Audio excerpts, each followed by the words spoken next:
Say what? Say what? What? Say what?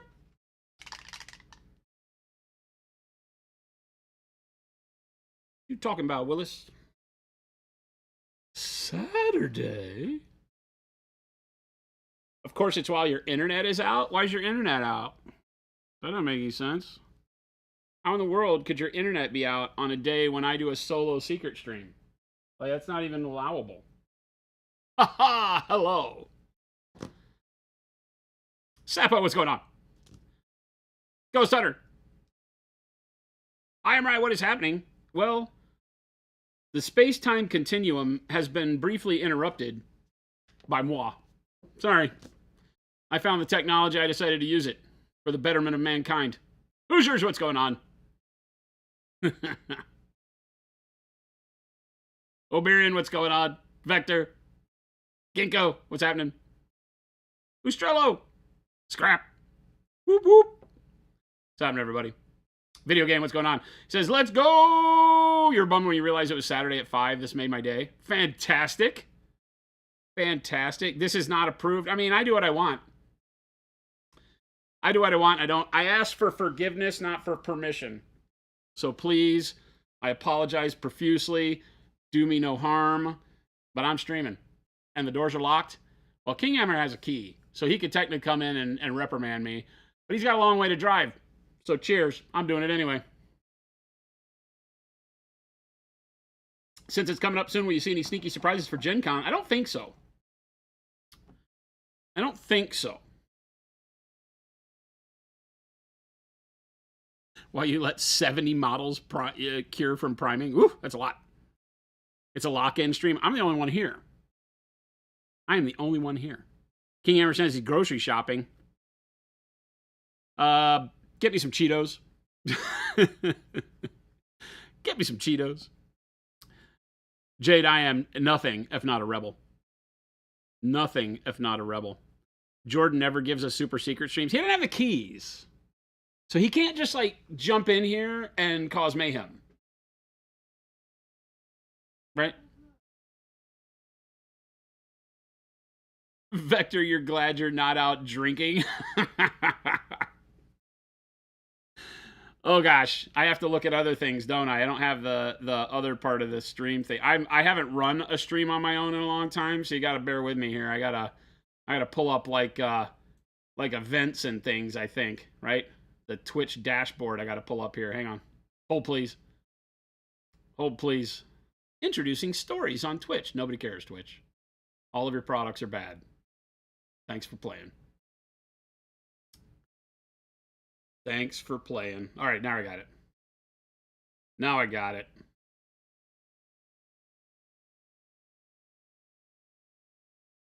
Dadgummit! Dadgummit, Mike! Mike! I barely have gotten started, man. Thank you for that follow. Wad, what's happening?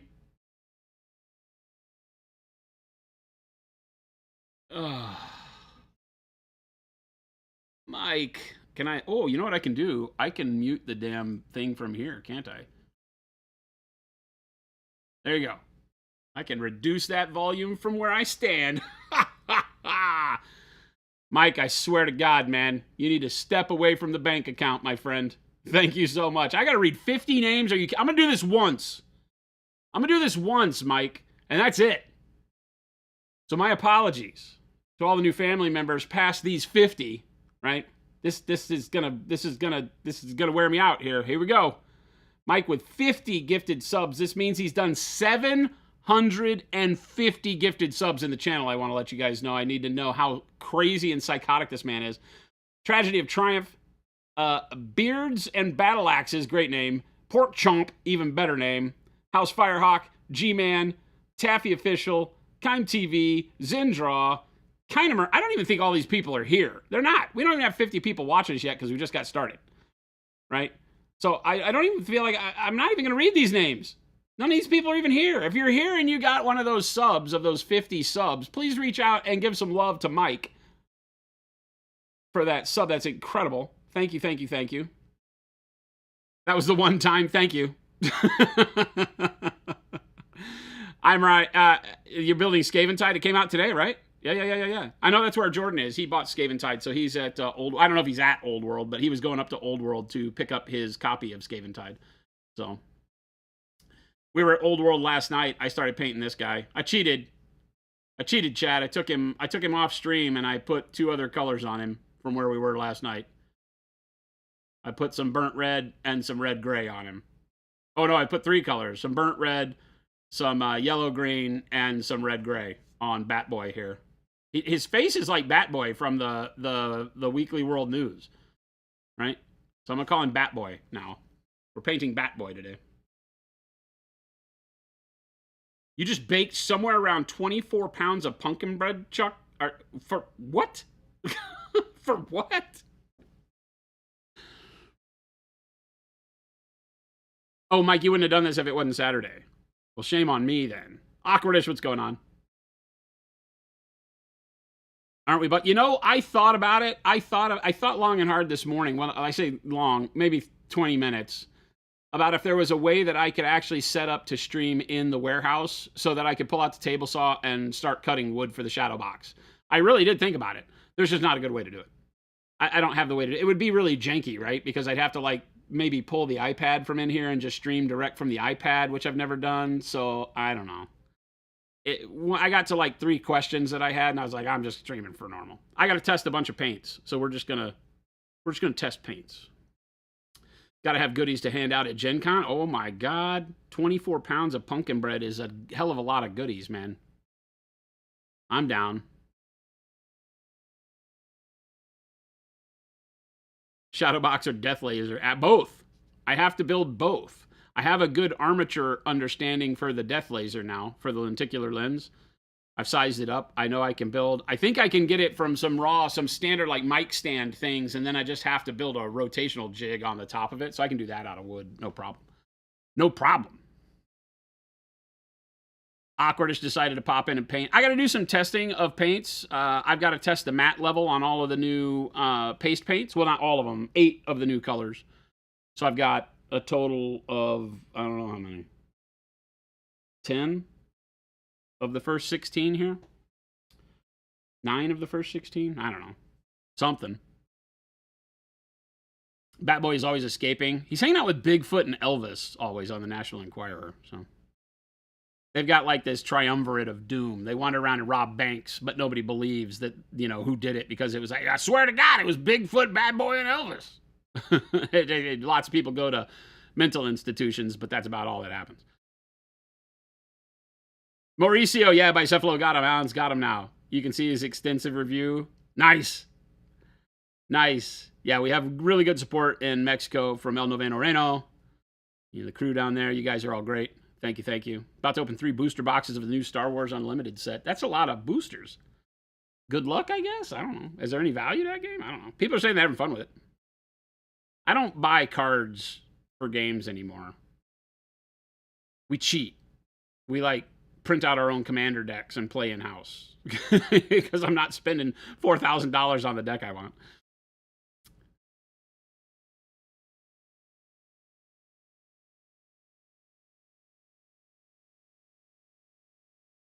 Thank you so much. I've got the volume turned way down, so I gotta check this out. What kind of painter would you recommend the new tube paints who might not have use for it yet? I mean, anybody can paint with them. They are a little bit harder to use because of the heavier body, right? So they're going to take you controlling the viscosity of them more. They can be used thick. They're more transparent. So if you're not comfortable with the filtering and glazing, they're going to be a little harder to use because none of the tube paints are really, other than black and white, going to be offering a whole lot of opacity. You can build them up, obviously, but you don't want to put that many coats on. The gist with them is to do like what I've done here, where I get base coats on a model with opaque standard Pro-Acryl paints, and then I'll use these to kind of go back in and add filters. Today we're going to start by painting the maybe the webbing of the wings and stuff like that. I don't really have a good idea what I'm doing with this guy, so like I don't know what color I want his his blanket on himself to be, because he's like naked with like a blanket on him. Like he's got like the blanket wrapped around him. So I've got to figure out what kind of coloring I want on that. I don't want to just do it black, so we got to figure something out.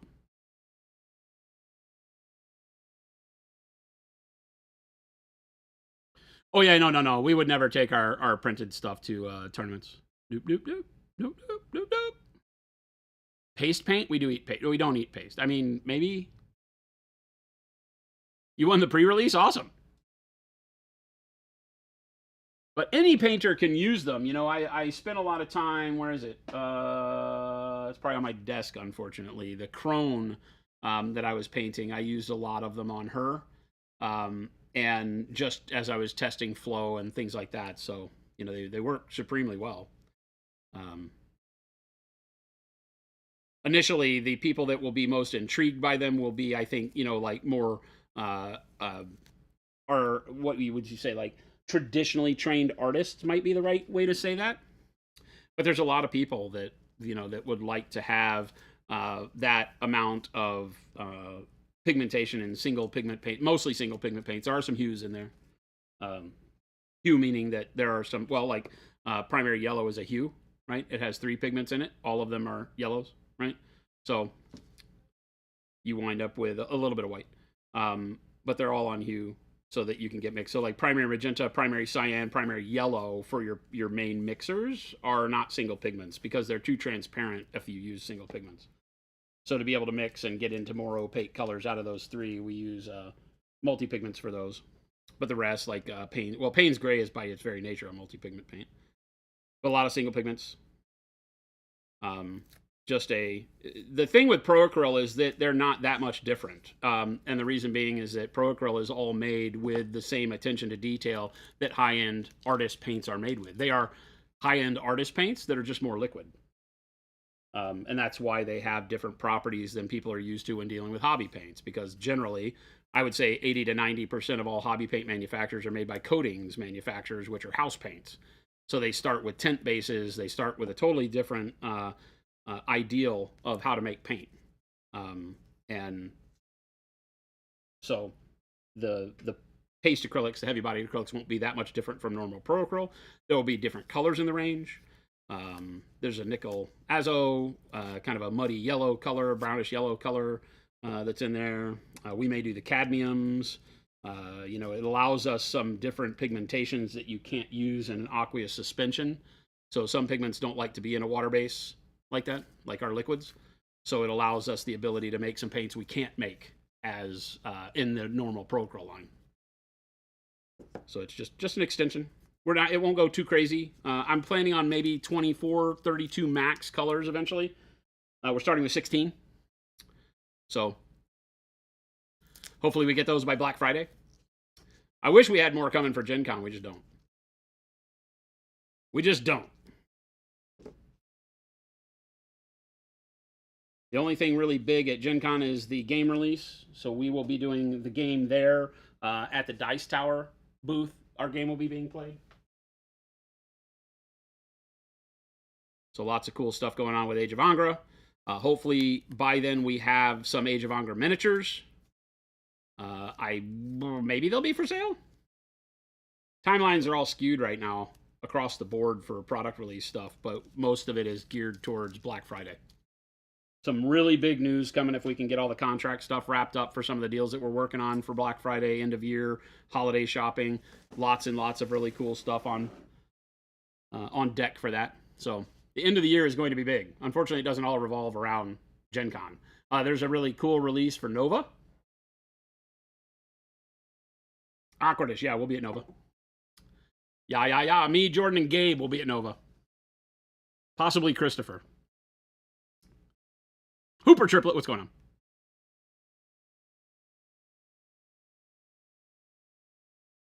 Yeah, we'll be at Nova. We won't have the booth, though. We don't do Nova as a full company booth. Jordan and I paint. Gabe will be running games of Angra. Chris may be there doing some videography of the Capital Palette. It's a hangout show for us. We come, we hang out. We have a vendor there that is Atlantis Games from the area, so they'll be selling. There's another store that carries our products that should be selling there as well. So you'll be able to buy our stuff there. And we'll have enough Age of Anger, I think, to sell, but that's about it. Edible paints, no. No, William, no. Wizard of the Coast totally lost you during the OGL debacle and sending Pinkertons to a guy's house to get back a promo he shouldn't have gotten. That was distasteful, by sure. Like, no company should do that. Nothing in your IP is worth that much for that type of community loss. But of course, they're definitely a company that is money bound only, I think. So, which kind of sucks, right? Kind of sucks. Every company has to have money to survive.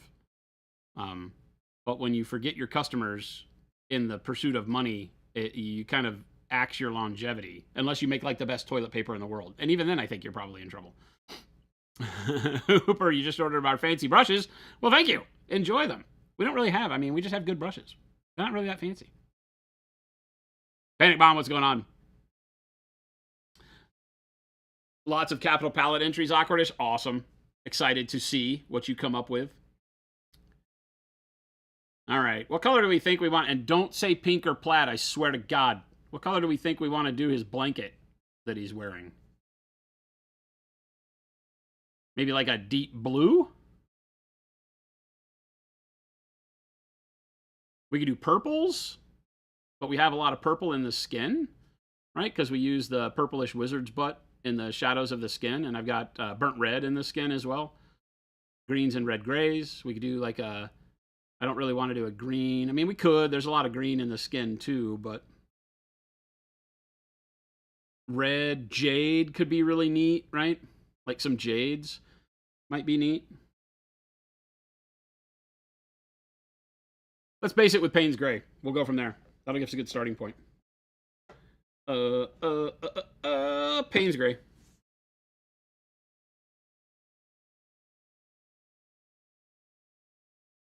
You want to see the consistency of the paint? It's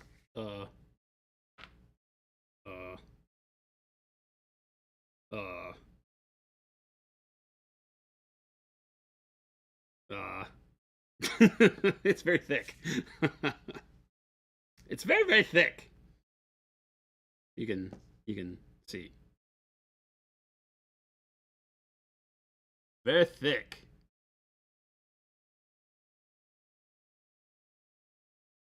Right?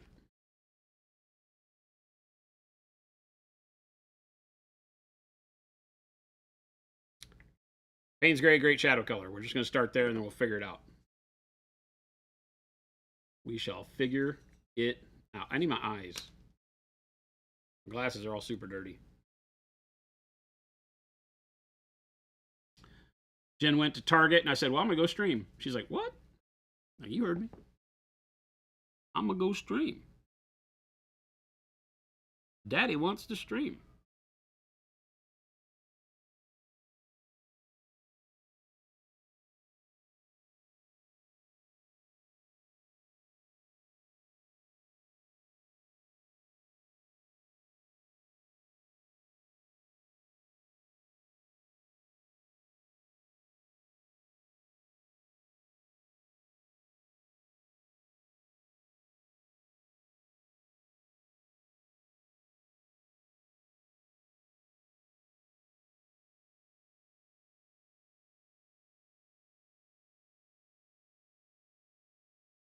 Your new external drive showed up.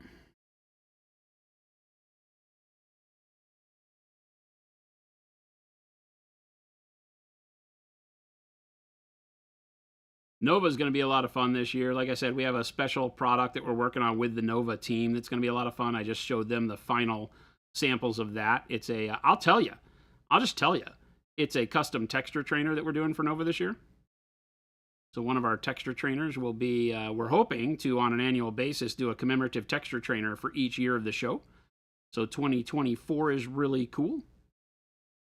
It's a, if you've seen the logo stuff they've turned out for this year's show with the salamander, the flaming salamander, looks like a kaiju salamander.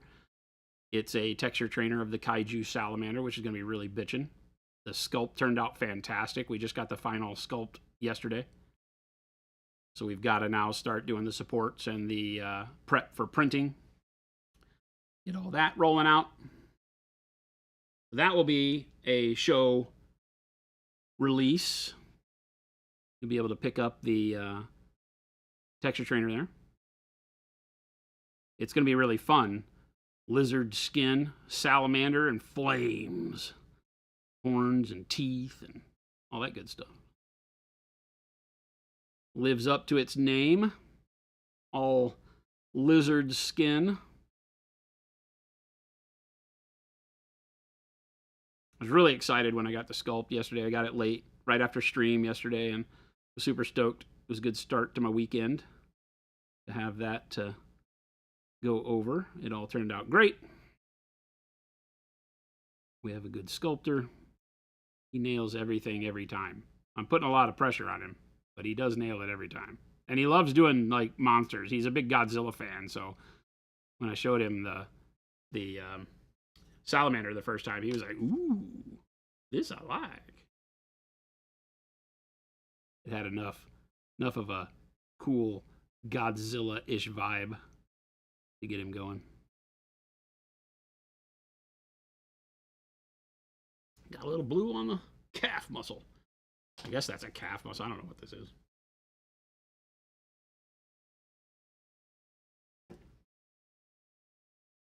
If one is a hermit and remains inside and doesn't go out but has a huge FOMO mindset, will it ever be available on the store? Yes, it will.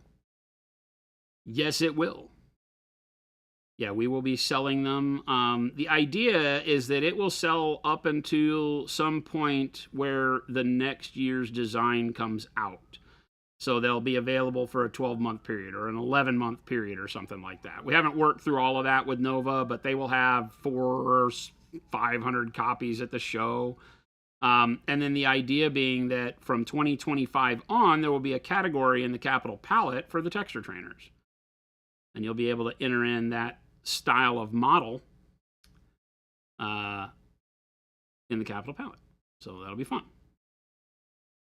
And you can use the prior years to enter. It'll keep everybody on a very even playing field, you know, because year one, you'll just have the one salamander model, and people will be entering it in, and it'll be awesome. I think it'll be a really fun judging process when everybody's using the same model.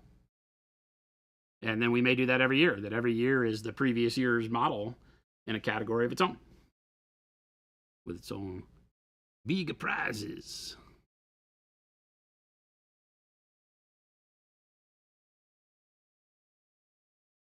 Is one of my hopes for that. Obviously, all of Nova has to buy into it. They're a run by committee organization, but everybody's firmly behind it all right now, so I'm hoping that it stays that way. Great gang to work with. We love those guys. We have coined the art first phrasing with them, and that will be in full effect again this year. We'll have stickers and all that kind of stuff. We've done a custom paint for all of the here's one you won't be. Well, maybe you will. I think you will. It'll probably go in the signature bin on our end, but there's a Nova Orange coming out at the show.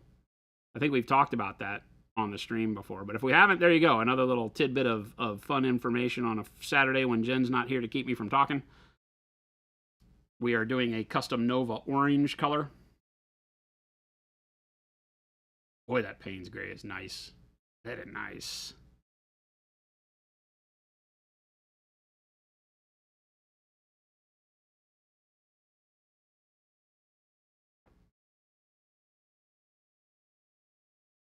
Super dark.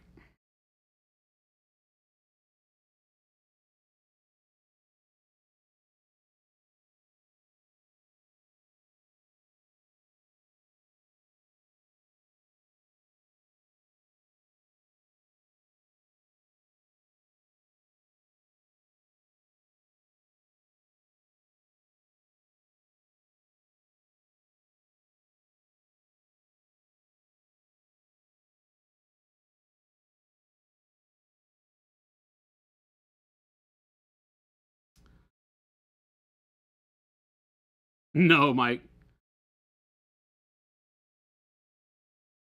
You literally have the last paints to complete the collection on the way, and we add another. I mean, don't get too comfortable. I mean, we have some big plans coming. By Adepticon next year, you people are going to be very mad at me, I think. Although that's kind of a whole nother story that I can't speak about yet. But we have a really big deal working right now that is going to be a ton of fun. I'm working on a lot of colors, 24 colors right now that I am currently working on. I have to do that a little bit this week. But by Adepticon next year, hopefully before, we'll have a really big announcement for you, gang, that I think a lot of people are going to like. Going to be good.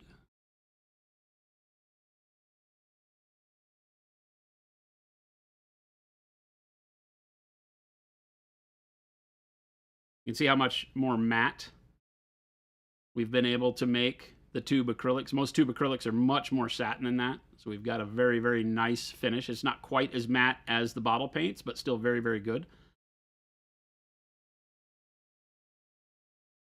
We wanted to make sure we kept the vibrancy that you're going to want out of these and not lose any of that, while still being able to deliver an exceptional finish for painting models. You know, if you're too shiny and painting three-dimensional surfaces, you wind up combating the light in the room more than you want as you're trying to get paint on the model, and harder to place highlights and harder to make color work the way you want to, and the model looks different when you're looking at it in the other room than when you were painting it, and trying to avoid all that nonsense. So, good stuff. I should preface today, if you're here and it's the first solo stream you've ever seen with me, do not expect that I am fantastic with answering questions in chat. I get wrapped up in painting and jibber-jabbering while I paint.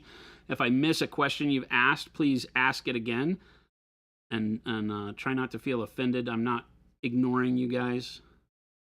But the stream generally has to run with multiple people in order to keep tabs on all the questions and such. And with me flying solo, I'm pretty bad at it. So just keep kicking me under the table. I'll get to you. The difference in color on screen with the wet versus dry paint is crazy. Yeah.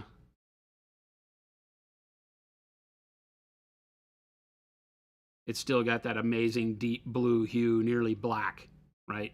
You can still see the difference between the wing and here with the blue.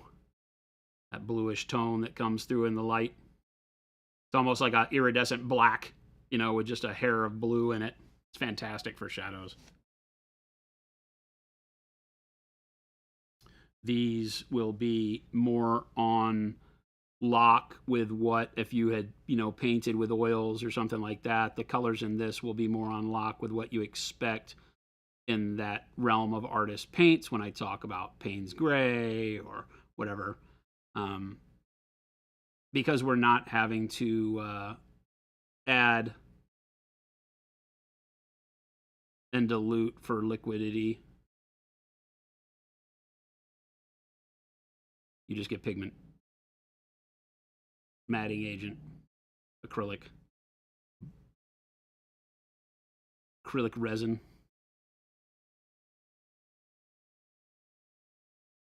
Keep it simple.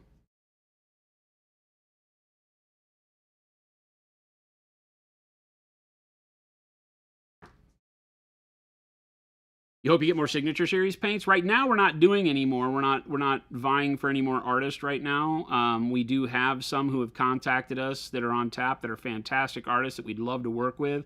But right now, we are focused on the additions to the main line. We still have 12 paints to go for expansion set 5.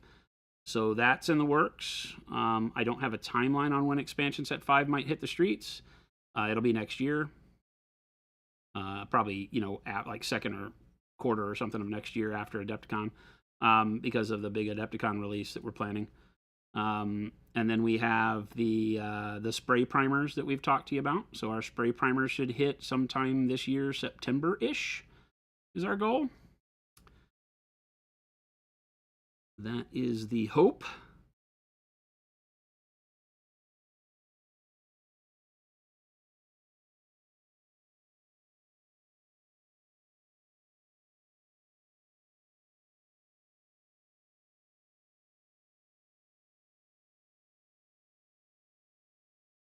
That's going to mess with people's heads. Our competition's all lazy. Don't think they got to worry about Pro-Acryl infringing on some of their highest sale items. Well, we're coming for you. I think GW's most sold item of their entire company is Chaos Black spray paint. Coming for you. We're coming for you.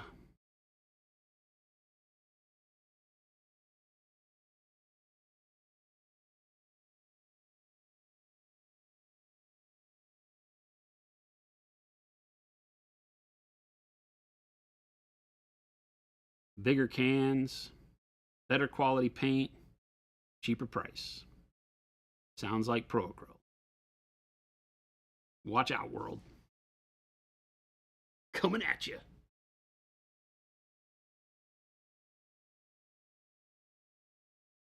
Expansion set 5, let's go. Will it be a theme or just filling gaps in the range? Just filling gaps. All the expansion sets are just more colors, right? There's not a theme to the expansions other than the metallic and the transparent set. And the metallic set was not a set on its own. It actually straddled the base set initially. The original base set had 29 colors in it, 5 of which were metallics. We reduced that then down to 24 like it is now. And then expansion set 1 had 4 metallics in it for a total of 9 like it is today. Well, it's more today if you include the other metallics you can get in the signature sets.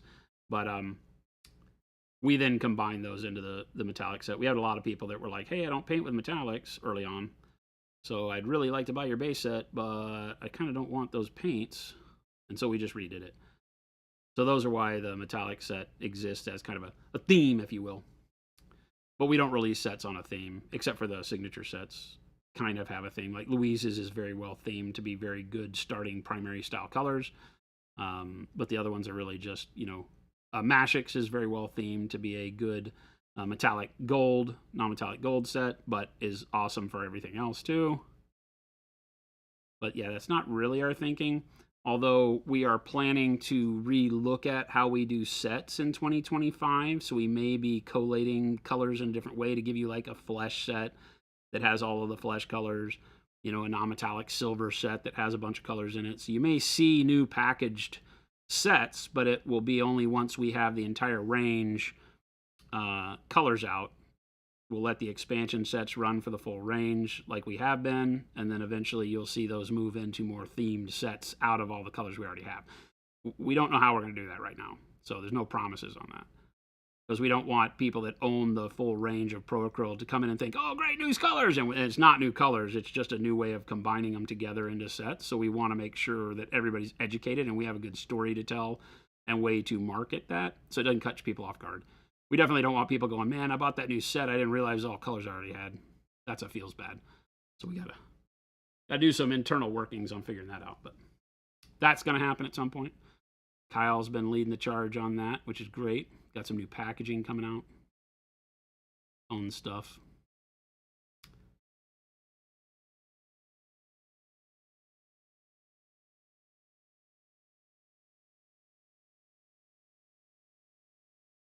But we are doing stuff like we mentioned Alan Bicephalo Studios in Mexico. We're doing some cool stuff with him, a curated set or 2 with him coming out pretty soon that are for another company's models, just colors that he's going to use to paint the studio armies for. We did that same thing with Mantic Games for their Epic Scale release on Kickstarter here recently.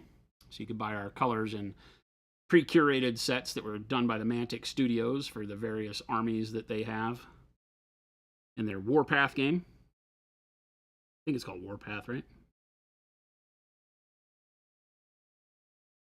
A pox on me for not remembering. So yeah, I'm out always talking with friends and people we know in the industry, coming up with new ways to expose Pro-Acryl and other people's products that we think are really cool to our customers and vice versa. So there'll be some cool new leaflets going out in orders from our side that have cool information on third-party models and things that are going on in the world that you can get. We've got a couple of deals where people are going to offer free STLs from stuff they've got coming out so you can print them and check out their models. Maybe go give them a sub if you like them on their Patreon. cool collaborations and stuff that will have our current colors embedded in them. So, right there you go, Payne's Gray. We could still go black on that with that Payne's Gray. It's so good. I've been using Mr. Hobby Aqueous Surface Black in a can, and man, it is such a big jump up from Chaos Black. Yeah, you'll love ours. Super matte. Tech Elf, another reason why you love us. Why? What'd I say? Themes for expansion for you is to try new colors outside your comfort zone. Yeah. Yeah. Illuminating paint with real uranium. Oh, yeah, we're going for as many toxic ingredients as possible. We're done being a non-toxic brand. We've decided that toxicity is probably the best thing we could move to set us apart from the competition. That's not real.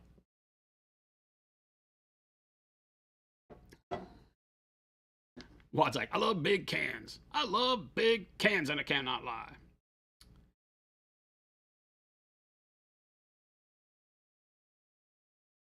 How's everybody doing this weekend? Anybody doing anything fun? Is your Saturday almost over? For those of you over in UK and Europe, your Saturday's probably done. You're already moved on to Sunday, or getting very close, right? Midnight is struck as of 3 o'clock for some of you. That's the way to stop people from eating the paint. Put uranium in it. I mean, they'll still eat it, but they'll just do it once.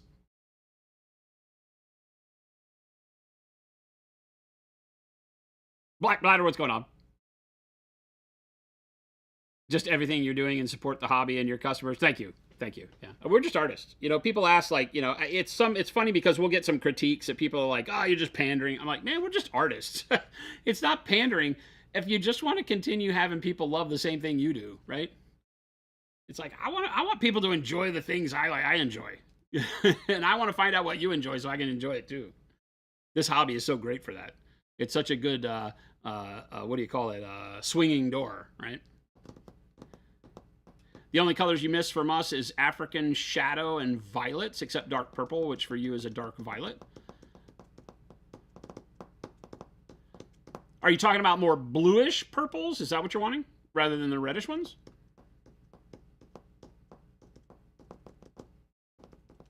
Most of our purples are leaning red right now, except for like Faded Plum, right? Captain Mannerings, what's going on? Mystic, good to hear. Doors keep hitting you in the face, though. Well, I mean, you know, they're kind of like, they kind of have a defined value to them. So if a door hits you, I blame you. Unless somebody swung it at you, at which point in time it could be their fault.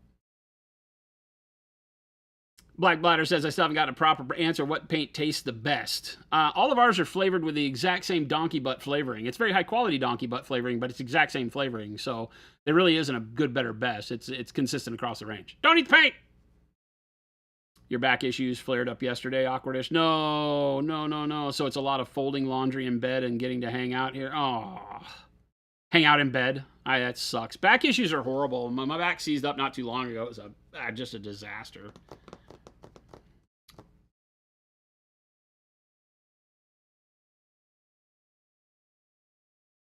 You're actually a radiation safety officer for your company, Shavy?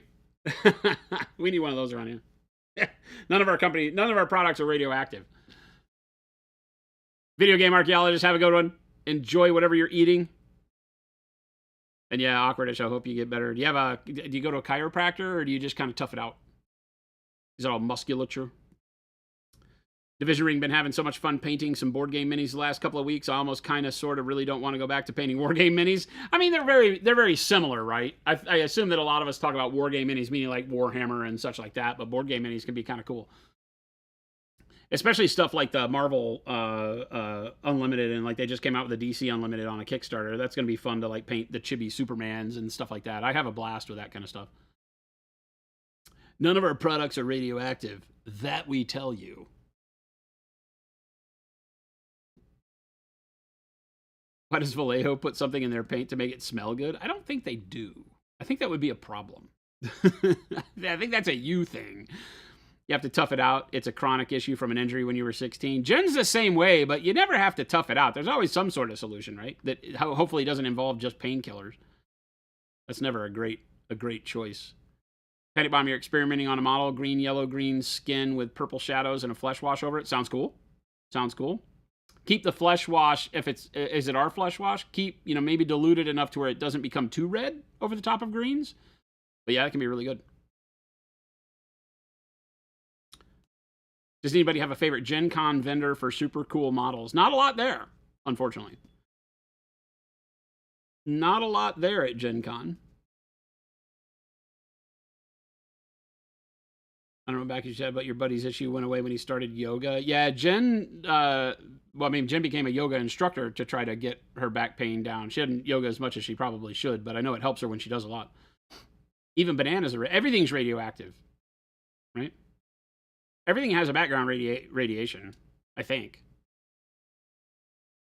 Everything exudes some form of magnetic field or electrical field of some sort, right? You have any suggestions for painting Sylvanas Windrunner's skin? Is that a World of Warcraft reference? Was she purple? She's kind of purple. Like dark blue, dark purple, plums, faded plum. That range, I think, would work really well. Board game minis just have so many... they just have too many doodads, we call it. Board game minis, yeah. Usually, 75 plus millimeter scale board game minis? Really? That's huge.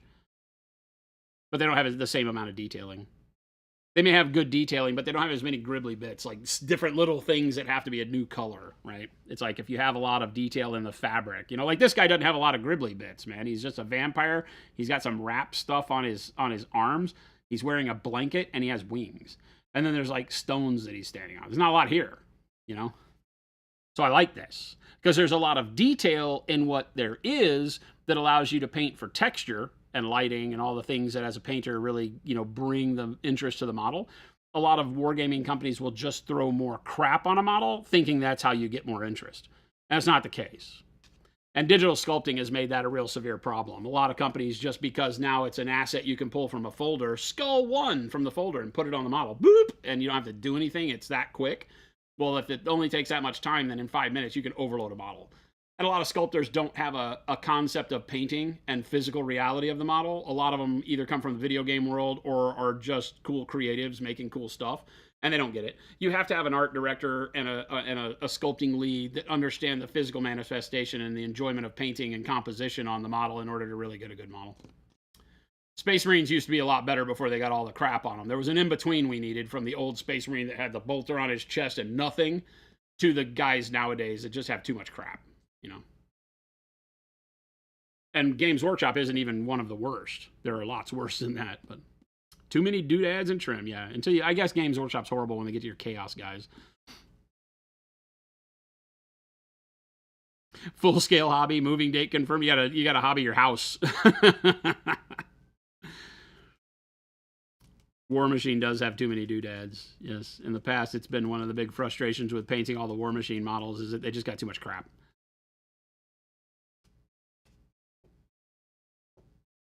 Every 3 to 6 weeks, you'd have a flare-up on your back. That's horrible. Hooper Triplet, you're not lying. Again, it's just designers that are kind of boring and think that if I throw more stuff at it, more detail, and give people more to look at, they'll think it's more interesting. Some of that can be true, but the experience of it as an actual painter is just too much. Like we just finished up this guy, and I never felt there was a time in painting this guy that there were too many gribbly bits, that I was bummed out, right? I thought the amount of detail was perfect. There were some things like, the claws poking out and the tentacles and stuff that are like, those get on the verge.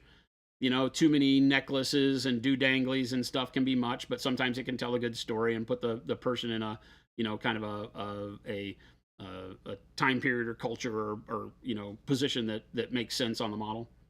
But I thought this guy was perfect. He didn't have too much stuff. I added more, I added texture on the sword because I thought it was too bland, just a big flat surface, but all of the surfaces that it does have are all done very, very well. They give you good textures to focus on. They give you good ability to use your painting skills and test out new ones. But it did never feel to me, like it never got me to that trauma phase where I didn't want to finish it. You guys probably noticed that if you watch, I painted this entire guy on stream, and you probably noticed that there never was a point where I was tired of him. And that's a good indication that it just doesn't have that point, of overdone.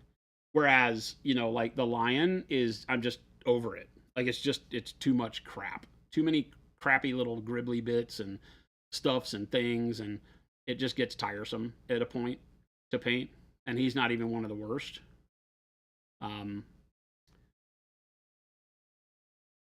So it really, and a lot of it just depends on your version of how cool that model is, right? The love of the model can work for you in that sense. So like at WonderCon, this is the guy that I painted at WonderCon. So when I was sitting there with all of the paint and take people coming through, this is the guy that I painted up. And so people were watching me paint him, and it took me basically the whole show, 3 days, to paint this guy, because people were talking to me, and I was showing them different techniques as I was doing it on the model and things like that.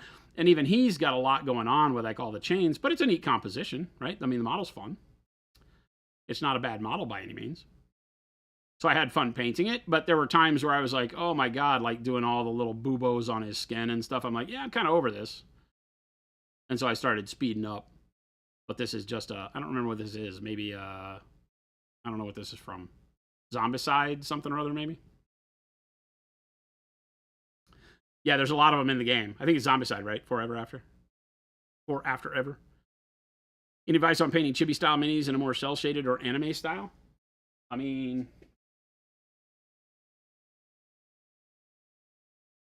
the only example I have for you that I've done cel-shaded style is Thanos. Right? The rest of them I've done more realism, I guess you'd call it. And I think there's a... Didn't I paint Red Skull, too? Question mark, chat? Oh, yeah, there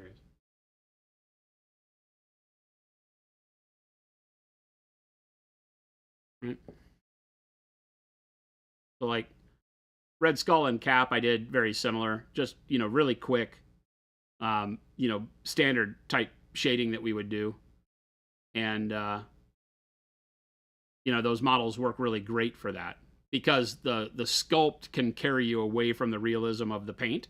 So even if you use a more realistic set of contrast and blending, the sculpt itself allows it to remain cartoony. So that can be one way to look at it, which I think works very well. That's what I really like as a dichotomy with those.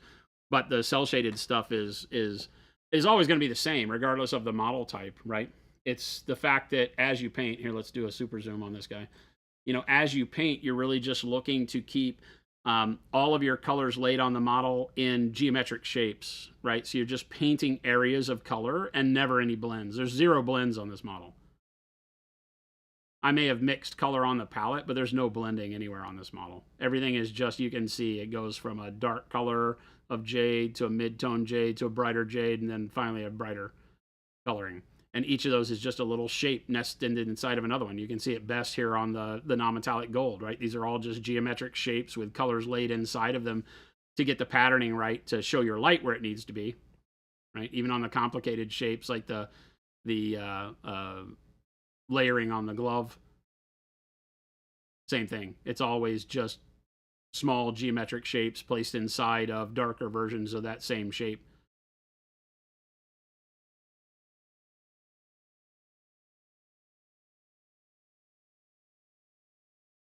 So it works really well. It looks great on these models. It takes a lot of time.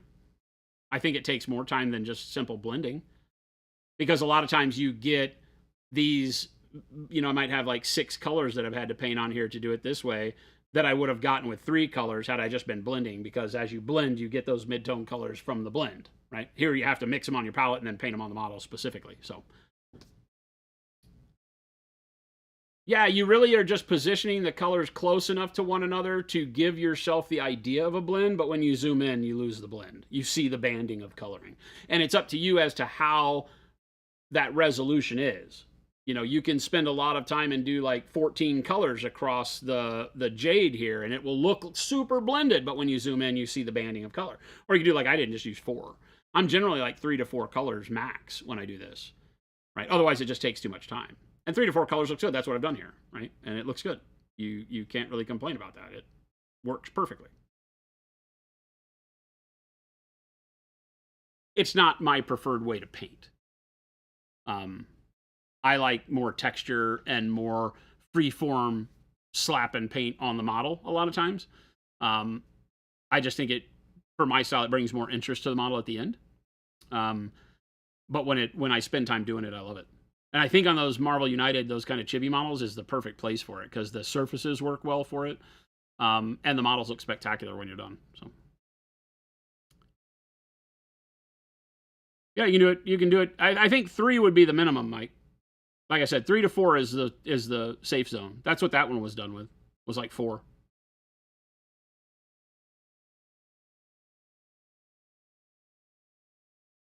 Teeny Tiny, what's going on?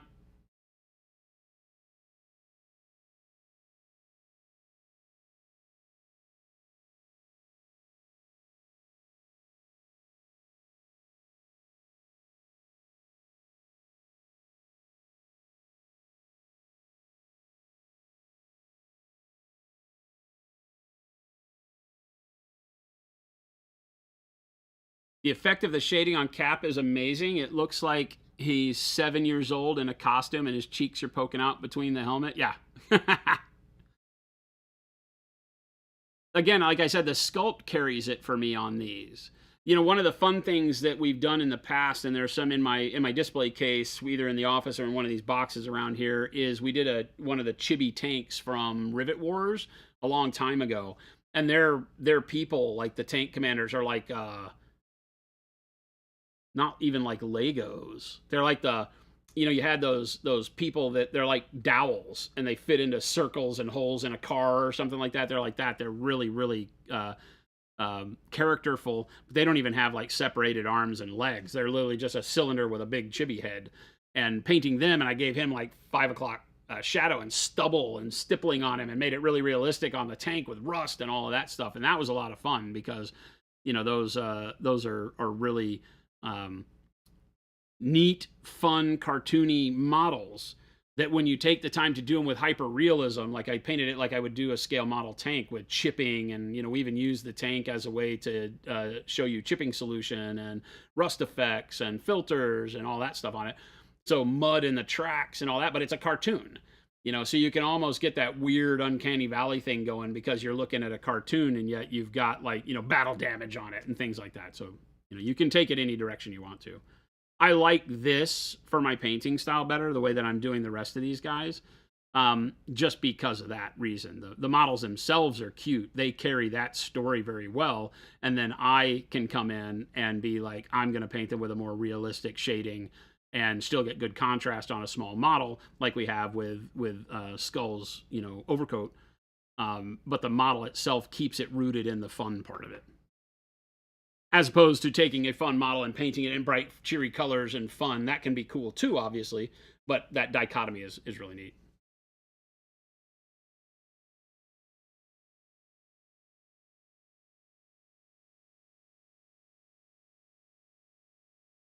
You need to practice your cell shading more, Awkwardish.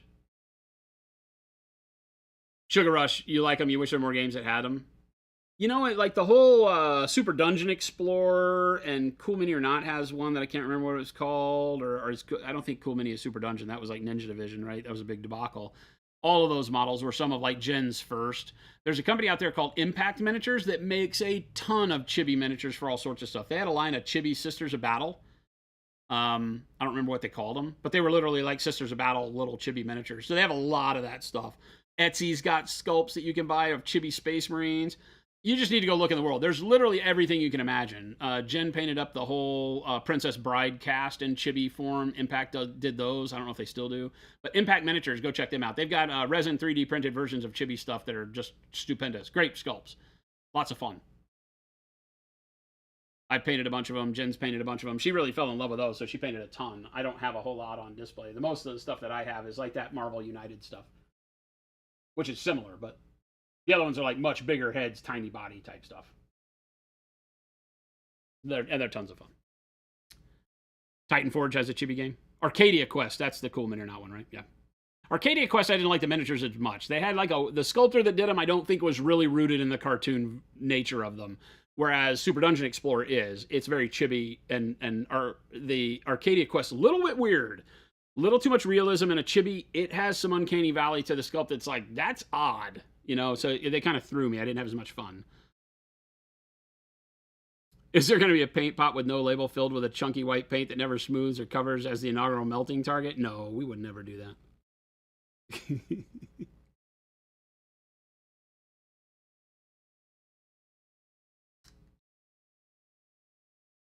All right, so we've got the Payne's Gray. I really like the finish on that. That matches pretty well with our matte expectations.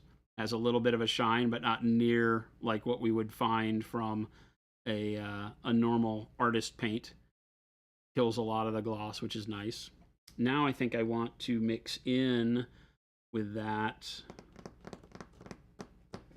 I think actually I'm going to mix in some of the Prussian blue. I may not even mix the Prussian blue. We might just go over that with Prussian blue and see where we get. People have wanted. I love the fact that you don't have to shake these. Is one of the nicest things.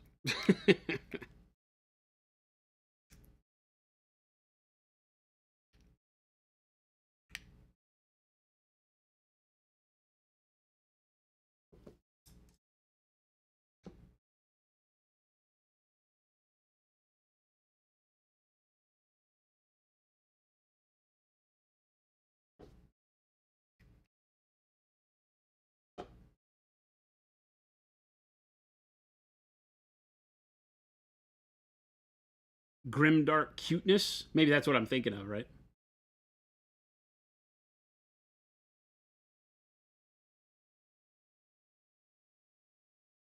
Oh boy. So much pigment. What was that? What was that? I heard something from over there. I apologize. I have the volume turned way down for all the alerts, so if I miss an alert, shame on me. Don't hold it against me too much.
You don't see why I need to turn down the alerts, Mike? Ah, gosh, who knows? Maybe I'm just being crazy, but there's some goofball in our community that likes to troll me with sounds. We used to have a sound player on the stream. We used to have all that stuff, right? We were one of the first that really integrated a lot of really crazy stuff into our stream years and years ago. And I learned very quickly that was not the way to do that. I think the bounty board was probably the best thing we ever did, and even that got out of control sometimes. People would still just troll. When I was doing video games back in the day, we had a bounty board where a certain amount of donations, and, well, it was before bits, but when bits came along, bits counted too.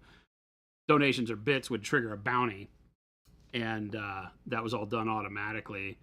and then people could drop into the game. I would give them all the information, server information, or we created our own server in a game where we could, and then they could come hunt me down and they'd get prizes if they were the one that killed me, and I would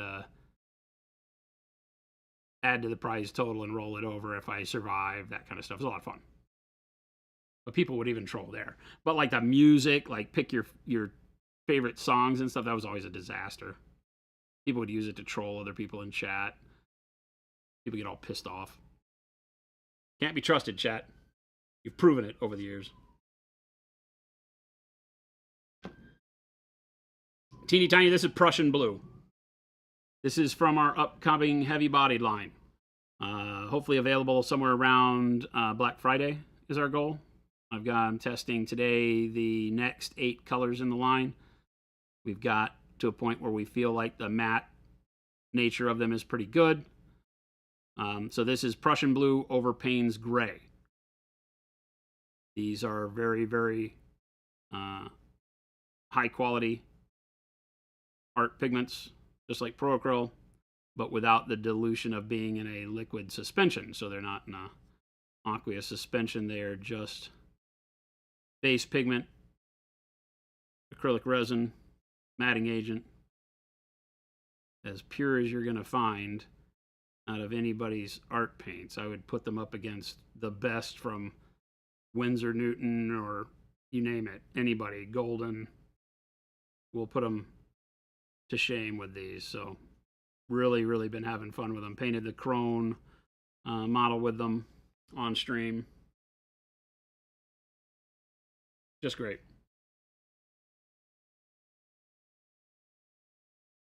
The line will have a primary cyan, primary magenta, primary yellow,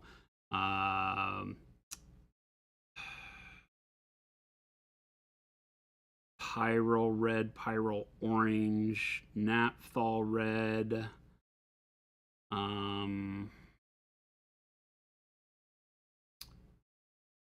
burnt umber,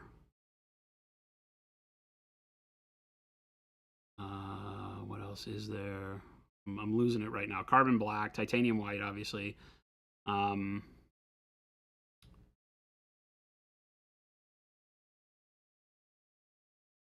nickel, azo yellow.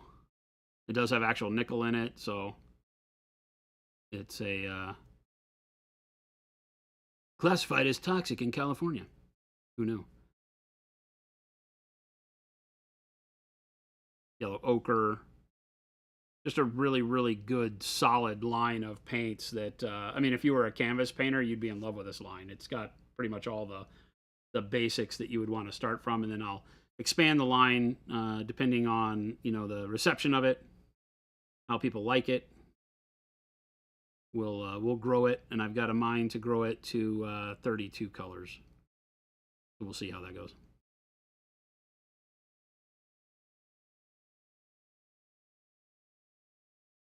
It's really a great way when painting models. If you like to work in filters, then you're going to love heavy-bodied acrylics because they are less opaque.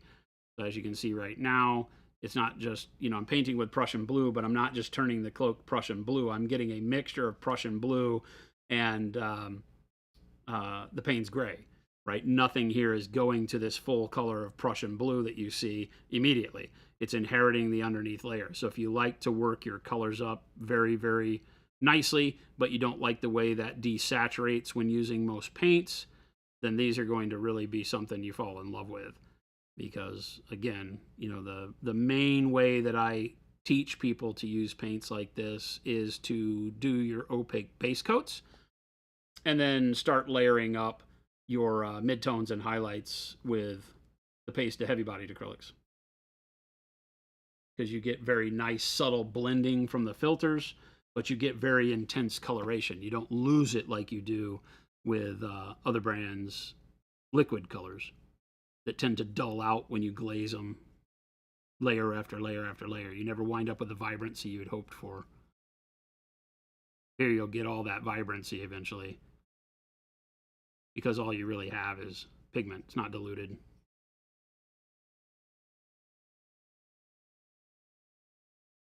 it puts you more in control than ever of deciding when to kick it up a notch, or when you've got that, you know, like this blue seated in there just right.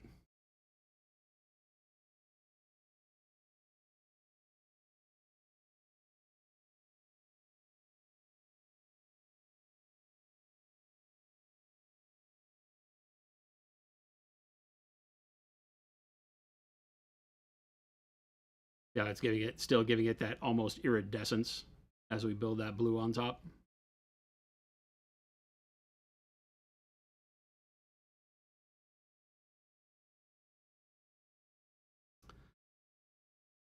Do I have an idea where the price will land? I'm hoping to dial it in at around $6 a tube. Not too bad. 30 mil, so it'll be a little bit bigger than our Percro paints, right? About 30% bigger. 30% more paint for $6. And, you know, since it's an undiluted pigment, you're getting a lot more utility out of the paint at that mill. So it's a lot of paint is really the story, right? You're not using it like you're using liquid paints. You don't have to put as much out on your palette to get a ton of work done. Especially if you're using a wet palette, right? A little dab will do you.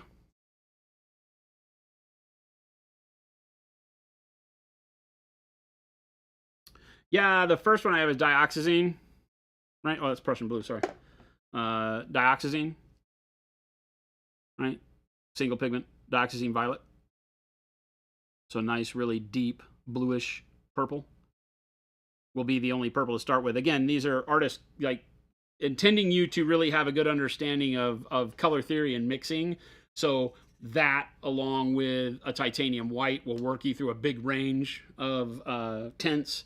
A little bit of blue or a little bit of yellow with it, and white will keep you on hue and be able to let you work through however you want to get your tint tone. And you don't really have to shade a dioxazine because it's already so dark.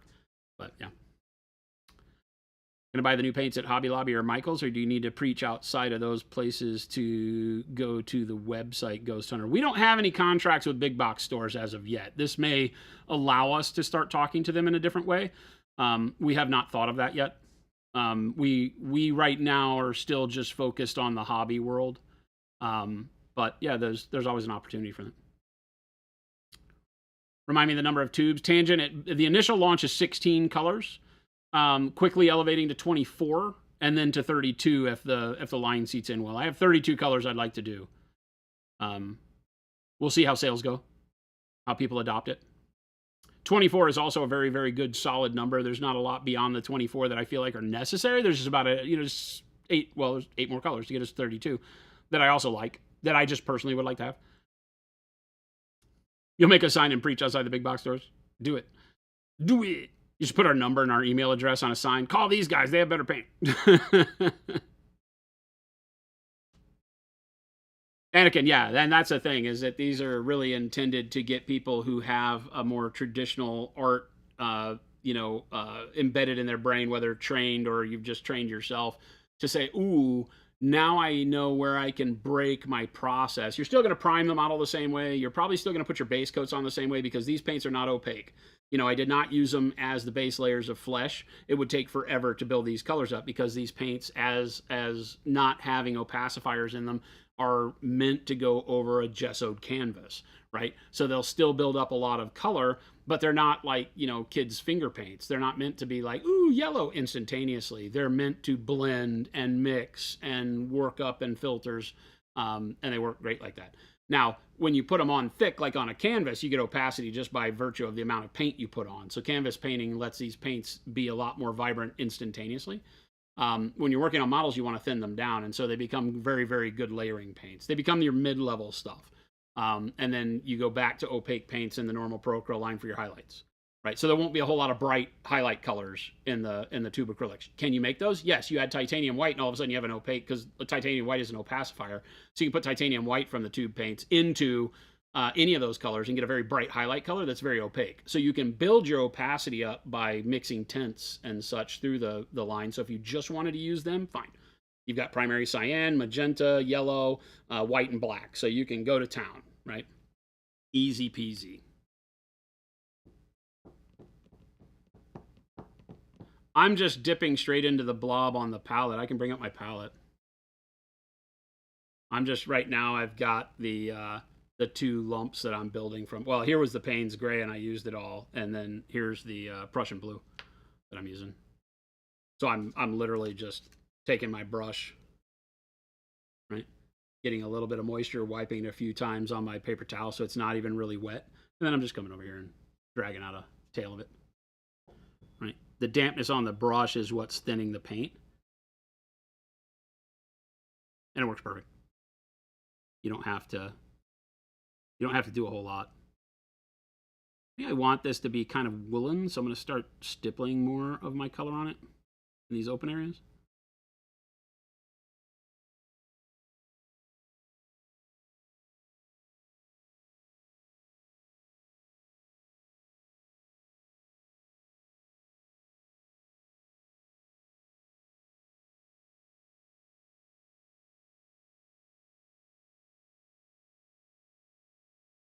Do big chunky smacks of the brush at first, because these are very dark base layer colors that I'm doing here.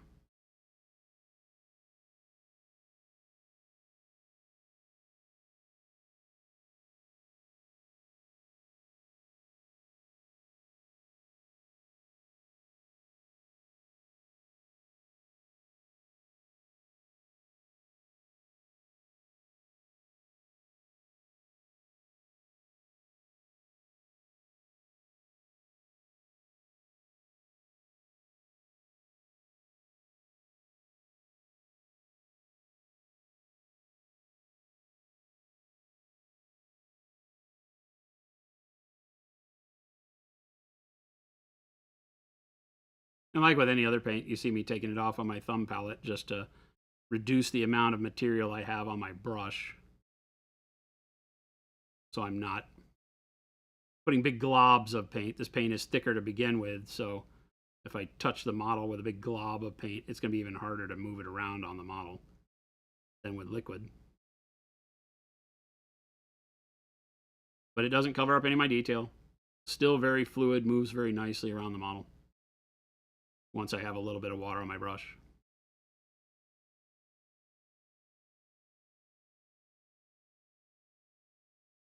And you can see the lack of shine, right? You can see that we've got a really good controllable kind of low satin, high matte, I would call this.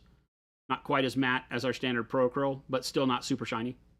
So I think this is right in the wheelhouse of what most people are going to want to paint with, because it's still going to let you see your highlights. The light reflecting off of the paint doesn't define brightness too much to where it makes it hard to paint. If I paint a bright color on here, I'm going to see it. It's not going to get overloaded with light, which was our goal. Still allow you a very good amount of control with your building up of values and volumes on the model. I don't like shiny paint. We are not going to make our heavy body acrylics very shiny. But we didn't want to take away from the vibrancy and the color, so they are still a little more satin than the normal line. The more matte you add in, the more you tend to, I don't want to say necessarily desaturate. The colors don't, get completely desaturated, but they are a little bit duller at the end of the day, the more matte you go. Part of the secret of Pro Acryl in general in the liquid form is that we continue to have very vibrant colors even though we're super matte, right? But there's some colors that doesn't work with. That's why some of the colors in our line aren't quite as matte as others. Some of the purples, they tend to desaturate. Blues. The skin was not done with a heavy body. I just did this in the purple wizard's butt that we have is what I based it out of, right? This is one of the limited edition wizard's butt colors, so that's what I airbrushed on first for the shadow. Then I did burnt red, then yellow green, and then red gray is where I was at on it last night when I was at the store. We went to a local store last night. I did a little bit of hobbying with some of the crew here from the shop. So that's all done with the normal paints. And then we will go in with the heavy body line and we'll do the filtering on it. So I'll do shading and more coloration on it with the filters. But I will typically paint everything with a more opaque layer first. I'm working this cape up because I want it to be dark. So I'm working a cape up from all dark filters first. You can see how we're maintaining a very, very dark look to it, as opposed to these colors just jumping up into, this color blue immediately. because of the transparency of the heavy body paints.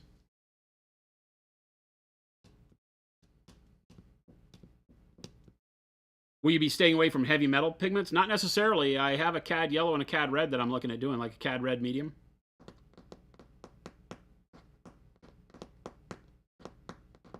Still blows your mind that I use a dry palette in Arizona? Always have.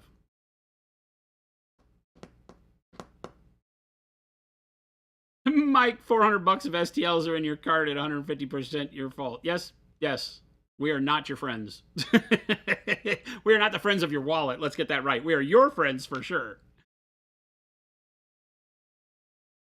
Are all 16 going to come in a set, or will you have to buy one each? We'll offer them in a complete set when they come out. How will they be boxed? That I don't know. I don't have all of that. We never.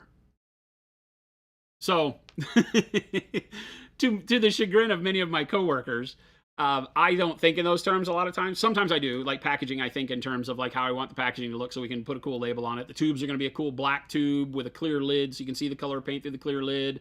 We have a really cool snap hinge lid instead of the standard screw-off lid that you've seen. So we've got some really cool components that I think are going to be neat. The label will be cool. You know, we'll list the pigments on them. Many people have wanted that for a long time. With these paints, we don't have a problem. So I think in those terms, packaging, not sure. Like if you order all 16, well, they may just come loose in a box. No, I make no promises there. It will evolve into better packaging eventually, but the tubes will be nice initially. And if you order the set, you might just get 16 loose tubes. Shampoo bottle tube lids, kind of. Yeah, they're kind of like that. There are these in clear, right? You still have to poke the seal, right? So they still come completely sealed. And then you have to take that seal off, that foil seal off, and then these screw on. And then you've got this lid that keeps it fresh better. And these will be clear. So you'll be able to see the paint color through them. Because the tube will be black. And this is a 60 mil. The 30 mil is about like that. So they're, I don't know, 4 inches, 3.5 inches long for a 30 mil tube. Label. Bit of nice. That's 60 mil. It'll be half that. But it's not half that size because of the way it's shaped. You know, one of the cool secrets is we're moving our texture paste into that tube too, but 120 mil tube with that same cap. So our texture-based textures will no longer come in the tub at some point. I don't know when that changeover is happening. We have to get all of that worked out for the tubes and the manufacturer of the 120, because we're manufacturing the 120 mil tubes. And so as soon as all that gets worked out, then the texture paints will come in those too instead of the tubs. You know, right now we have them in these. Right? They'll no longer come in these tubs. When we discovered when we started looking down the paint range, that's basically what the texture paints are. They're basically heavy bodied texture. They just also have a heavier poly in them that makes them adhesive more like a glue, right? Plus all of the solids in them for the texture. But now they'll come in like a big toothpaste tube. So I think that'll make it really fun for you guys and for me included. When you put them on the base, you can just squeeze out a glob on the base and then move it around. You don't have to dig into the tub, and you won't have that big surface area of paste that continually dries out. So it'll keep them. It'll keep the textures good forever, which is nice. Primers and mediums are not going to come in a tube. No. No. Snapcast, no, not yet, unfortunately. One of the raw materials that we need, I believe it's one of the petroleum products that goes in it, is unavailable for like 90 days.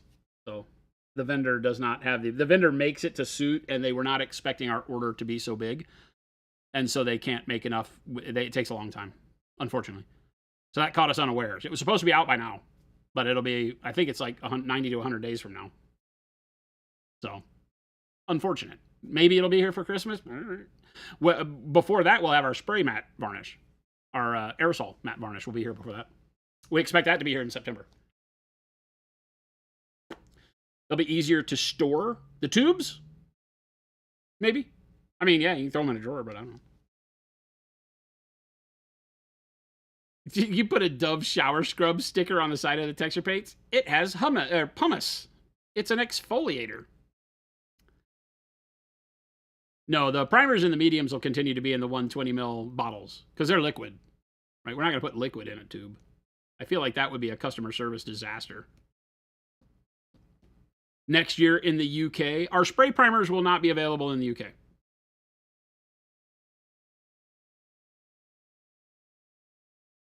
Not for the foreseeable future. They may, right? If we can find the right partnership to do that, where we could not have to ship them over there, then they would be available in the UK. But initially, all of the spray paints will be North America only. Unfortunately, you can't ship them except by air. Or you can't ship them by air. So we can't ship any spray products outside the borders of the US, Mexico, and Canada. You can't even get them in Hawaii. Ta-da. And probably not Alaska. I probably got to prevent Alaska from buying them too, right? Because I think everything for Alaska goes air. ColorForge is great.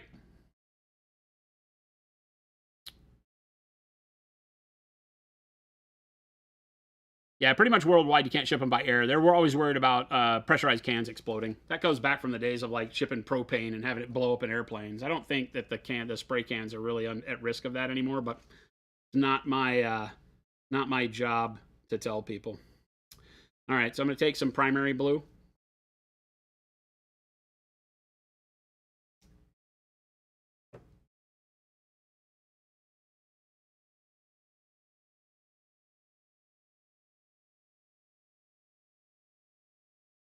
And some primary yellow. All of this is all the heavy bodied stuff. You can see the peaking on it and things like that. Probably wash the blue off them. Now we'll do some color mixing. Take some yellow. Bloop.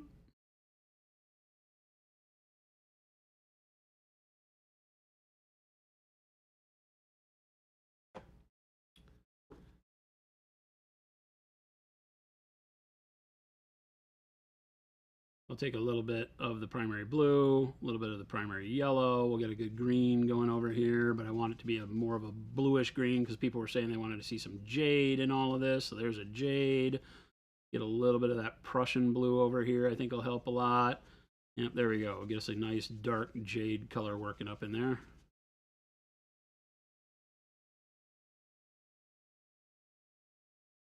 Like that.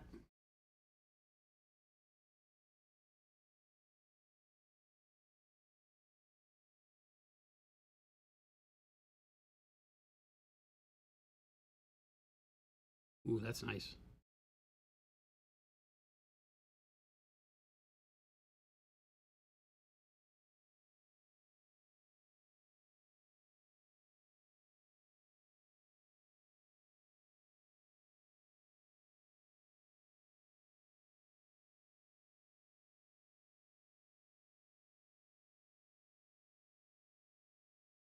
You can see how beautifully they mix instantaneously. Don't have to think about it much.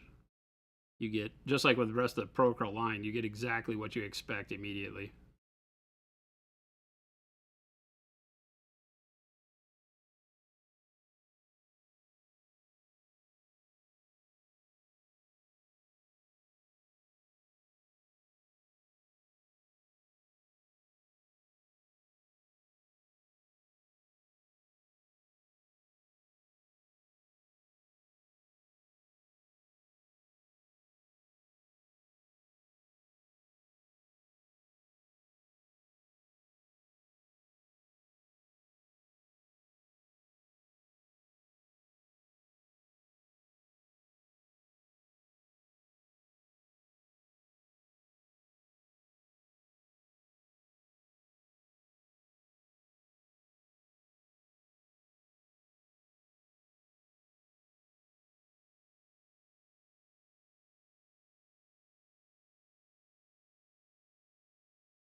What would make your heavy body superior to other brands? I love all your products, but I bought another brand line before drinking the Monument Kool-Aid Hershey. Well, as you can see, the more matte finish of them is something that is fairly rare in a very good artist quality heavy body paint. A lot of times you get more sheen than this, which makes them very difficult to use on three-dimensional surfaces because the light reflection starts to take place of your highlight, so it's hard to see what you're painting.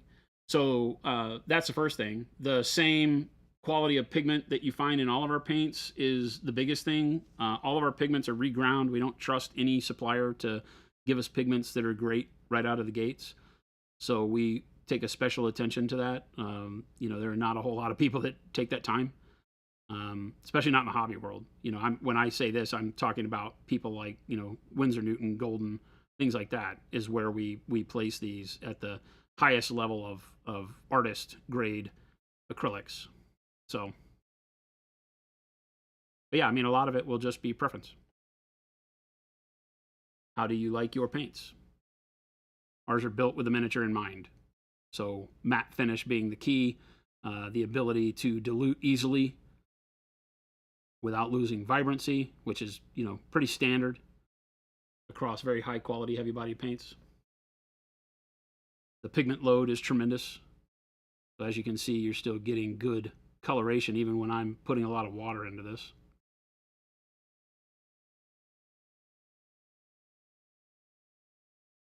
Even though we're filtering over filters here, so we're trying to keep this cloak very dark. And so in doing so, I'm not going to have a whole lot of vibrancy, but as you see me applying the color, you know that it's going to have a lot of staying power after it dries. See that? So we get a really, really good color work up here. Super simple. I've been talking a lot, so this has taken us a while, but you can see how quickly we're building up a really, really nice color here just from the Payne's gray, the Prussian blue, and then into this mixture of Prussian blue, blue, and yellow. I'm mixing from base colors now.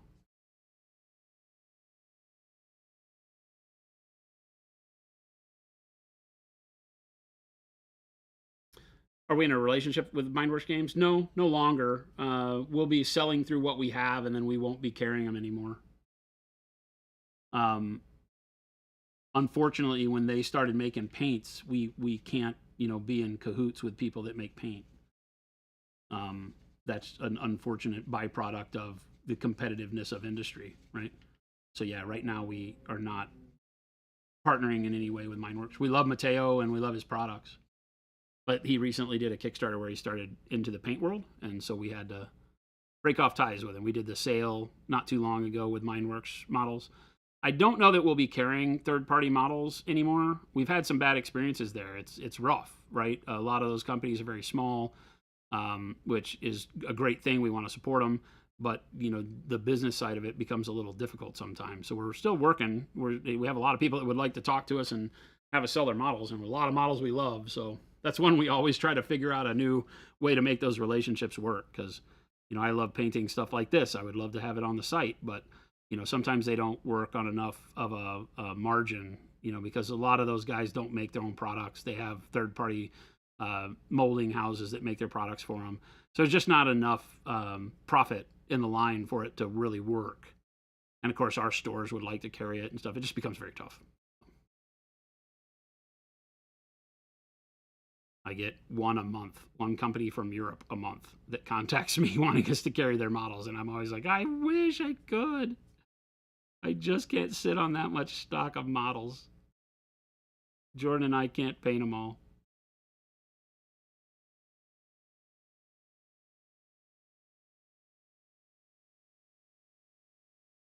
But I have some amazing Mindworks models like Oz and stuff that I still have on deck to paint. One of those will be coming up. I might paint Oz next. And I just had a meeting with Mateo about a week ago.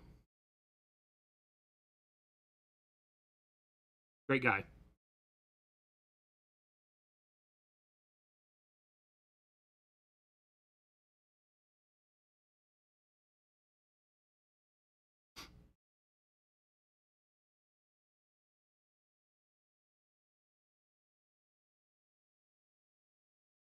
Sugar Rush, you want some creature texture trainers? How do you mean? Like ones that are like monsters? We've got a good one for you for Nova. We have a deal with Nova Open. We sponsor the Capital Palette in a big way. We're the principal sponsor for the Capital Palette at Nova Open. And this year we've made a, let me see, do I have my phone? I do have my phone. Haha, I will show you the first creature texture trainer. Are you prepared? Do you think you're worthy to see this?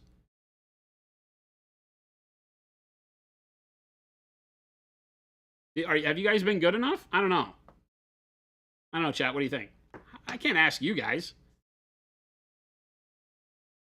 I can't ask you guys. I have these. I have cheesy Pringles. Cool shit, like spiders. A spider one would be actually really cool. Right? That'd be kind of neat.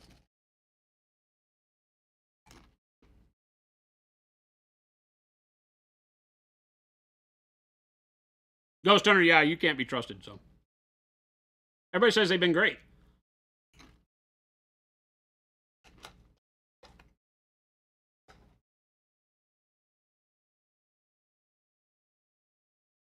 Well, it says worthy, no, but you're going to show me anyway. I know, but I always like to make it seem like I put that back on you guys. So, here's the sneak peek. Nova Open guys will probably kill me for this. I'm probably not supposed to show you, but here's the sneak peek of the custom texture trainer for Nova Open, right? It's their salamander. They have this salamander. Their normal mascot is a phoenix, right? They like the whole fire, creature from the fire. So it's a salamander with a lot of flames. So he's got like kaiju scales, little tail in the background, lots of fire coming around him. Fire over here on the little T-Rex arm. But all creature, right? All skin texture, nice lizard scaly texture that I think will be a lot of fun. It's more realistic rather than the kind of dragon overlapping scales. We wanted to make it feel like you had a lot of workspace to do cool stuff. So yeah, should be pretty cool. Ben, thank you. Sugar Rush, it'll be available first at Nova and then it'll be available on our site. We haven't really worked out the full details. The idea is that they'll only be available for a 12-month period. Launch at Nova, available until the next one comes out for the following year. So you'll have 12 months to buy that one for this one, and then it'll be gone. And then we'll be on to 2025's Nova Open Texture Trainer. And that'll be another creature that they've decided to use as their logo, or the salamander in another pose or something. But I think another creature. I think they're planning to do some different mascot in the flame, kind of a theme year over year.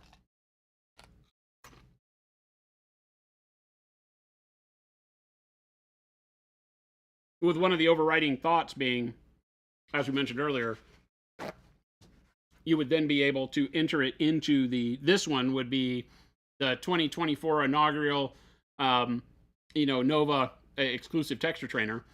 That in 2025 at Capital Palette will have a category for those texture trainers to be entered in.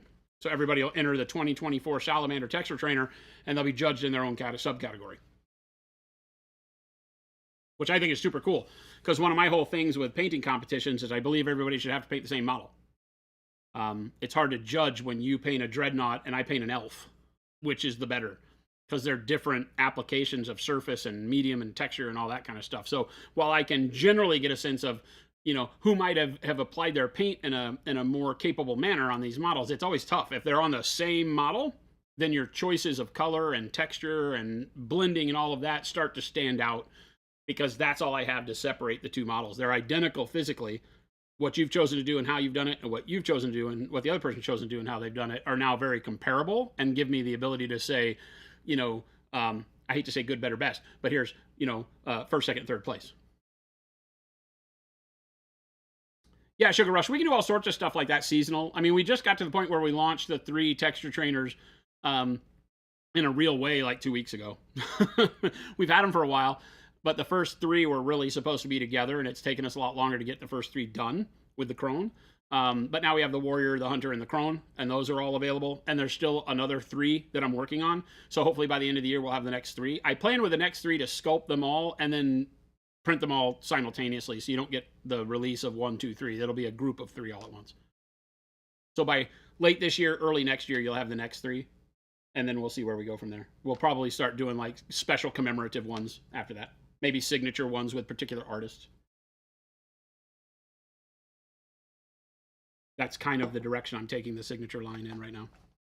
You can imagine like a texture trainer that's designed in league with a particular artist for the things they like to paint, and then with a curated set of current Procreate colors that you can do a step-by-step painting tutorial with, which would be kind of fun. Nutty, UK, question mark, what? Will they be available? They're always available there. The UK can bring the texture trainers in. I just don't think they've committed to them as of yet.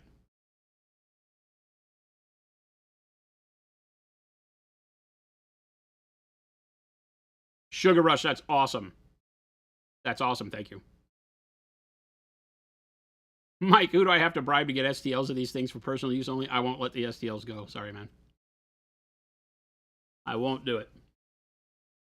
I won't do it. Lots and lots of people have asked.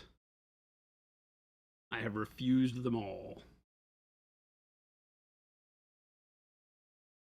Again, get that blue and that green with the, or the blue and the yellow with a nice green buildup. Lean it a little blue because that's where jade lives. So now I've got a good kind of jade. And then I add a little bit of the Prussian blue in there to darken it up. Use the Prussian blue as my shade, right? Then I pull in a little more yellow if I need a little bit more green out of that. Boom. Dark jade.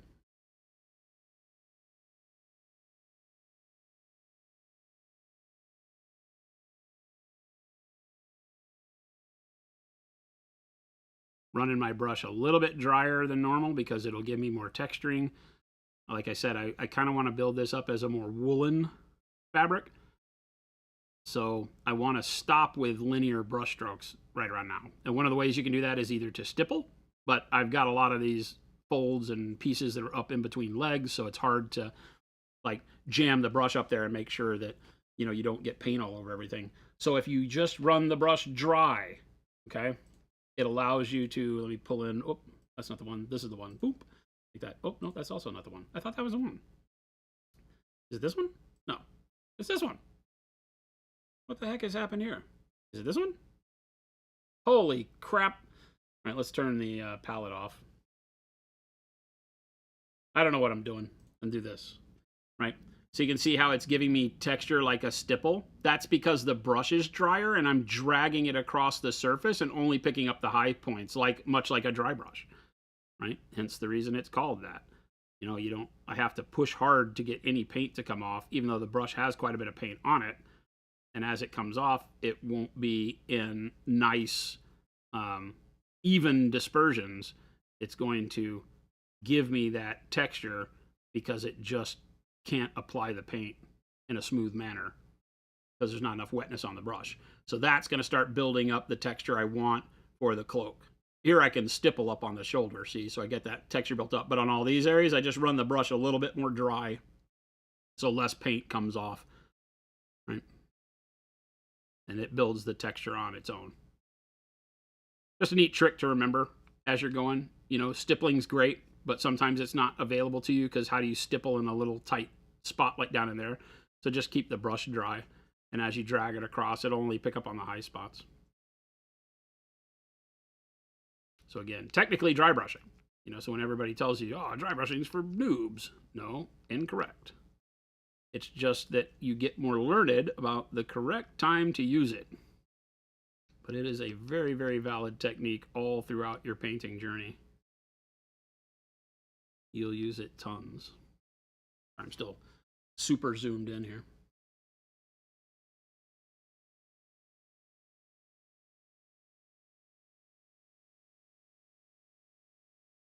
And that's just a matter of making sure my brush is way more dry on the napkin before I come over to the model, so that as I hit it, I'm not getting complete brush strokes.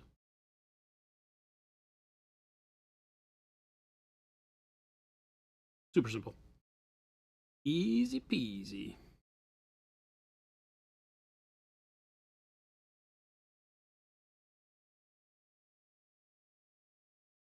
This is a great color, I think. I think that worked good with the skin, too. Good choice, chat. Good choice, chat.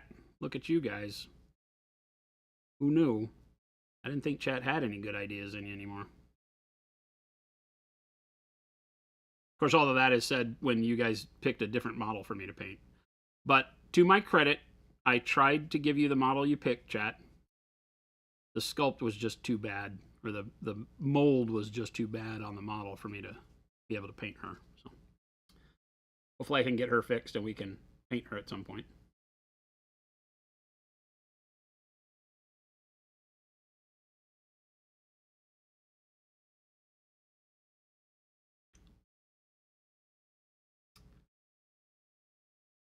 Teeny Tiny, you asked who? Byron on what? To get texture trainers? Byron doesn't do the ordering over there. Ian does. If you ask Byron and Byron says, yeah, I'll do it, he'll never do it because it's not in his wheelhouse. They've got a bigger team. You gotta pull strings further down the road nowadays. But we have just now started releasing all of the info out to retailers. You know, we typically, the way we do things here on releases like the texture trainers is we'll do them to the public, start the marketing. Once the marketing gains momentum, then we tell the retailers, because they can see the sales, they start to see it in the ads. You know, retailers are just like us. They're like you and me. They like nerd stuff too, in a lot of cases. You know, obviously there's probably stores where the guys aren't hobbyists, you know, they're card players or whatever. But in the normal sense of the business, you know, the store owners would like to see a product that's going to make them money, that they know that we're putting our effort behind, and not just bring it in and have it sit on the shelves. So typically the way it goes is that we release it, we do some marketing, store owners see the marketing, then they start to ask, hey, can we get this? I have customers asking for it. And we're like, yes, you can. And then they start bringing it in ones and twos, and it builds from there. So it might take a little bit longer than you like, but it's the same for the international distributors. Not all of them want to risk, you know, oh God, we don't really do well with those types of things. And they have to wait for the demand to grow to really feel comfortable bringing it in. When it's not something like another paint, you know, with us, they know that if we come out with a paint, that it's going to sell. And so that doesn't take them long to jump onto. But things like Monument's not known for making models. I can't argue that. So they'd have to dig in and see and get a few of them. We generally will sip them a few and let them play with it, see what they like, what they don't like. They think they can sell it. Texture trainers are not hard to sell, so we sell tons of them every day. Or Brennan is back there running the printers and checking models 24/7, or he could be doing it 24/7 if we give him keys to the office and a cot to sleep on.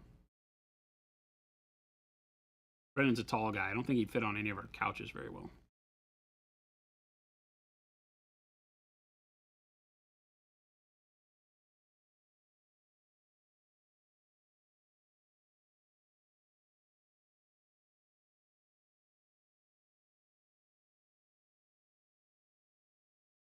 I'm liking this.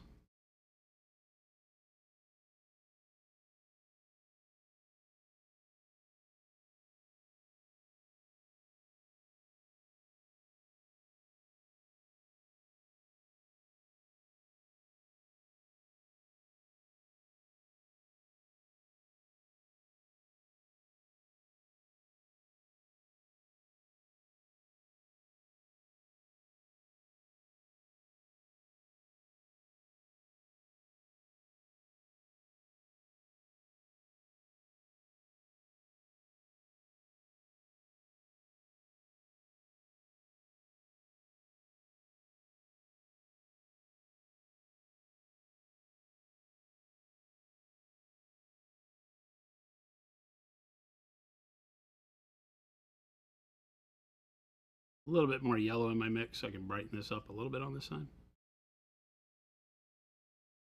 And remember, you're still dealing with shadow colors. Even I sometimes am like, oh, I'm using color number 3 on an area. I don't have to put it everywhere. And then you remember, oh, whoop, that's also a shadow color.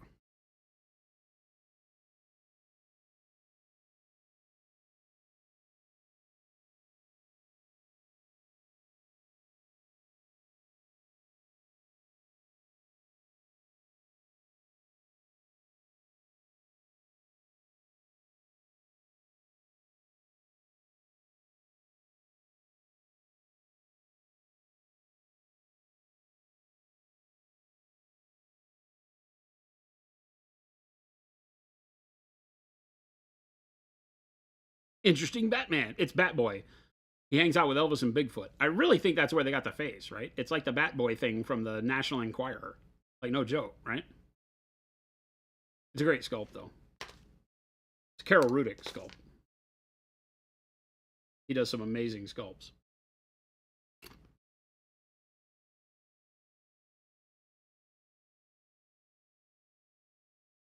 You're saying you need a night shift? No.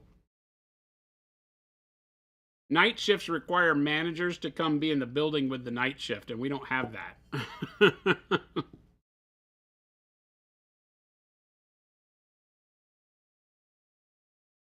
Teeny tiny who do you bug instead? You bug us.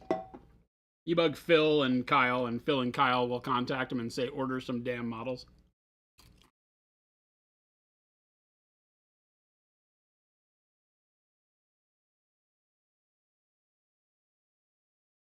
But like I said, distributors and stores are not all acquainted with the fact that they come in retail packaging and with all the details on them and things like that. So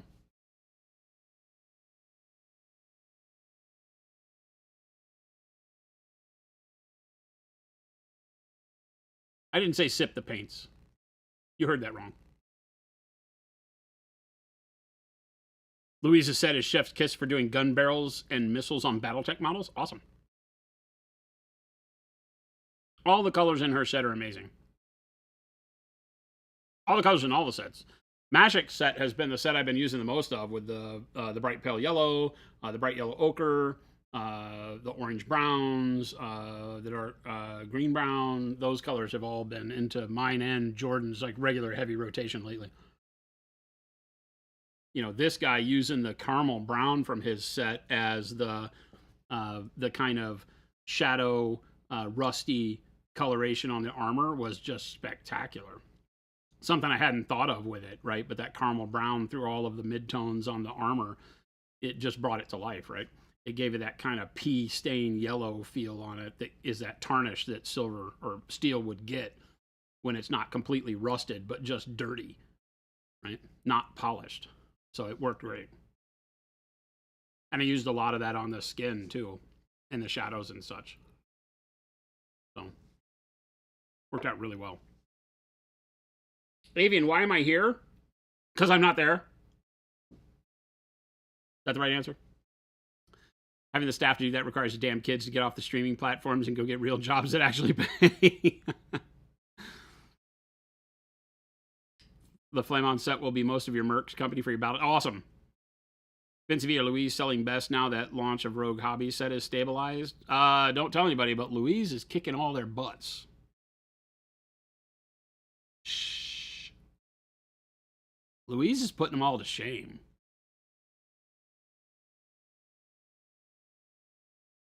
Like John and Vince used to always argue about who was bigger this month or last, and they've always been neck and neck for 1 and 2, right?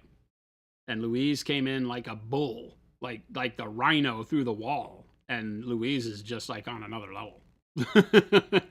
Louise is legit on another level. Now they're all battling for second place. Yeah, the vibrancy of Louise's set and just the general use of the colors. The orange red is a color that people have been demanding for a long time. It's a fantastic color. It's a great tint for regular pyro red, but not so bright that it goes fleshy or anything like that. So it can still be used as a base color. Obviously, the bismuth yellow, the ultramarine blue, as 2 more single pigment paints in our line are fantastic. They are just great. Bismuth is a better covering yellow. And, you know, she's just got the turquoise. It's just too much, right? The bright hot pink, or the dark hot pink is a color I've used so much on stream for things like skin work. It would have been on this model, except for the fact that I didn't have it last night. I grabbed my Go Bag Evo that only has up to Matt and Ben's sets in it, so I didn't have any of the new 18 colors. You hate when your paint gun jams up. No bueno. You hate it when your armor gets pea stained. I mean, it happens, you know? It happens. Sometimes you can't wait, can't hold it any longer. This is the way it works. Don't feel bad.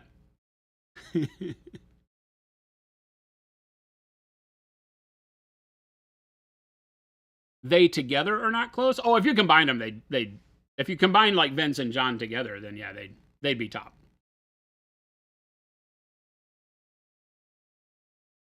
But as a pairing, if we were to take it in pairs, now this last set's not fair because it had 3. It had the Adepticon set, which also sells tremendously well. And Louise, Adepticon, and Mashik sets are still in their honeymoon phase. They're still selling a lot, getting out to distributors worldwide and ramping up with people understanding and learning about them as content comes out and they see the paints used in our shorts and review videos and things like that. And so they're still on a ramp up. But Louise and Mashik set or Louise and Adepticon set together are just too explosive. Like, they're the biggest launches we've ever seen. When doing a pale blue-green skin, what colors would you underpaint with? Pale blue-green skin. Probably a purple, right? I really love purples underneath pale. I don't know if this matches what you're talking about, but, you know, dark purple, like on this, works really, really well. So something like this is great.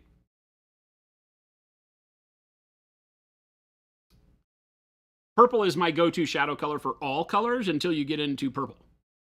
I don't shade purple with purple. I shade purple with dark blue or a dark red, you know, like a mahogany, or even like I want to say red ochre, but it's not, the new rust red that we just did, right? So, and for the lighter yellow and red undertones. You mean for underpainting the skin when you're doing blue? I mean, you can still use the yellow-green, right? The idea is, I mean, you have to think, like, on a character like this, what would the fatty tissue be colored as? And I would still color it into that yellow hue. I did some of that here. You know, so a yellowish green and then a red are still good for underpainting. But I would do purple and, you know, red, like a red oxide. Or burnt red, and then, you know, yellow green or bright yellow green, and then do your bluish greens over the top. Because the yellow, and you could use bismuth yellow instead of the yellow green, since you're doing a blue green skin. You could remove the green from the equation and just use like a bismuth yellow, and that would work really well too. So, you know, but you still want to try to trend your fatty areas. You can see a little bit of yellow as we go into the fatty areas, like across the globe of the breast, a little bit on the belly, the thighs. A little bit of yellow is what you want there. That's that fatty tissue color. And then it really depends on your blood. So if you consider that like she as a creature has red blood still, then you would want to use red. If for some reason you said they have turquoise blood, then do like something in that jade kind of range, you know, for that. Sometimes you don't need to do all those colors, right? Because underpainting for skin for an alien skin tone, maybe you don't need to recreate whatever the blood color is. You know, it's like when I did Hulk, you saw me use the magenta, right? So like dark magenta on him that I have peeking out at the muscle groups, for that there's blood in there someplace. Because if I just had a lot of red on this, it would look weird. So I just chose to do the magenta there, as opposed to treating it like normal skin where it's pink, like on the finger pads and, you know, knuckles and things like that. You know, just let it kind of poke out and, you know, in between the muscle groups and stuff. You know, a little bit of the veining is still done with the magenta on him, but I didn't go overboard. And I didn't do like the bottoms of the foot pads or anything like that too heavily. Because I envision the irradiated green skin to not conform to normal coloration on Hulk. So we just kind of make it as you go. Whenever you start going into fantastical alien skin and such like that, you have your own decisions that you can make, and nobody's going to be able to question you. Nobody's going to be like, you should add a red, you know. You know, she should have had a lot more red underneath her skin tones. I mean, who knows? Is that true? I don't know.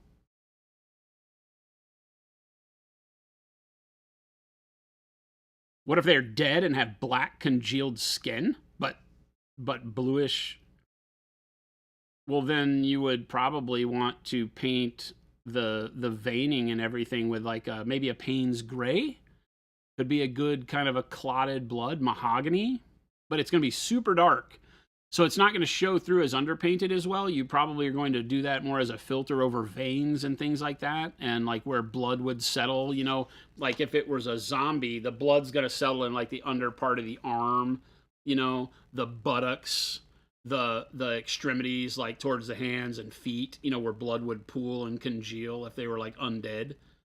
Then it's going to be like wherever the heart stopped pounding, the blood is always out at the extremities, right? Because the heart pumps it out to the extremities, and then the pressure brings it back in from you breathing, and the vacuum action in the blood vessels, right? So you wind up with the heart pushing out and then sucking in. And so if it dies, all that blood that's sitting out at the extremities is going to, through gravity and stuff, start dropping to the low points in your body and then start pooling up. So it works differently in that sense. It's not like you're trying to create an underpainted vibe of life, which is what the underpainting is for. You're now trying to create a specific thing that can be done with filtering dark colors after you painted the skin the color you want it, then start filtering like a Payne's gray or an even black or black mixed with mahogany, into the hands and feet and, jowls, under the eyes, spots where blood would kind of fill up and just stay there.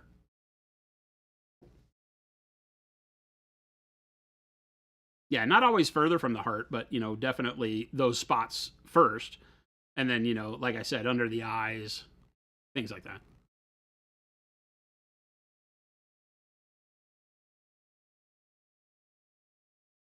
Like a giant hematoma. Yeah, exactly. This is looking good. It's a good color. Works well with the skin. It actually brings the greens in the skin out. It makes the skin look a little too green. I didn't want that, so I got to gray the skin out a little bit, but I like the coloring.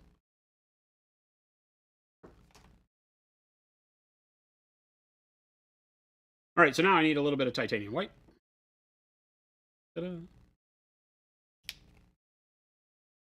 Now you're not hungry, so you don't want to make that sandwich. Oh, because the undead skin hematoma talk took your lust for food away. I guess we can put that right here.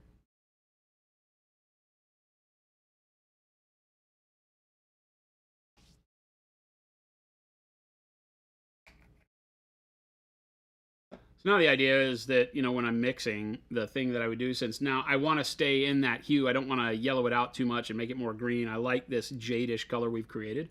So I'll just keep recreating that, right? Blue, yellow, giving me this green, right? The more yellow I add, the more it's going to be leaf green. The more blue I add, the more I get into that jade realm, right? Then I'm going to pull in more of the, and you can see how long this paint is staying active on my dry palette. So I pull in more of the Prussian blue. Oh, we got a little bit too much yellow there. More Prussian blue. That gives me my dark jade. Need a little bit moisture on there. Right, then we'll grab a little bit of white. Don't need a lot, because white starts to desaturate, but it immediately gives me a mid-tone of that jade that you can see there. When you see it on my finger, the stage brighter than what we had before, but right on hue. Okay, get that a little more wet. And again, I just want to kind of stipple this color in there. Except on the folds, I'll be a little bit more aggressive with lining on the actual wrinkles here.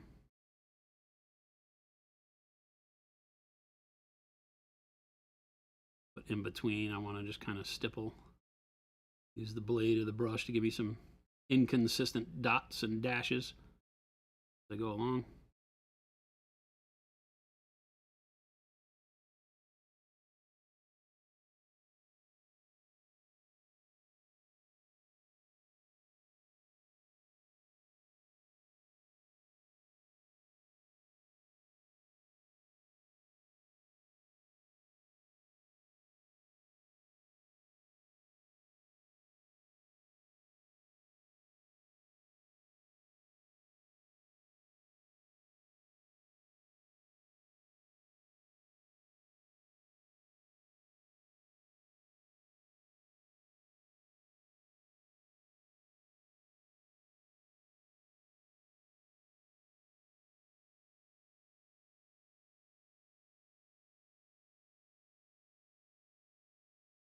Give me some highlight.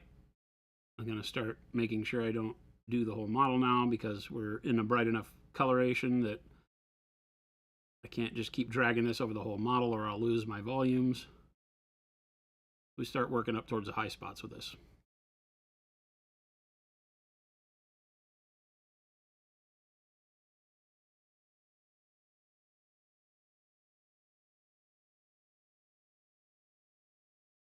Areas down here where this pokes back out into the light from underneath his body is a cool place to pick up some contrast. We probably won't go as bright overall down here as we would on the rest of it, but for now, we'll grab at least this little bit of area here.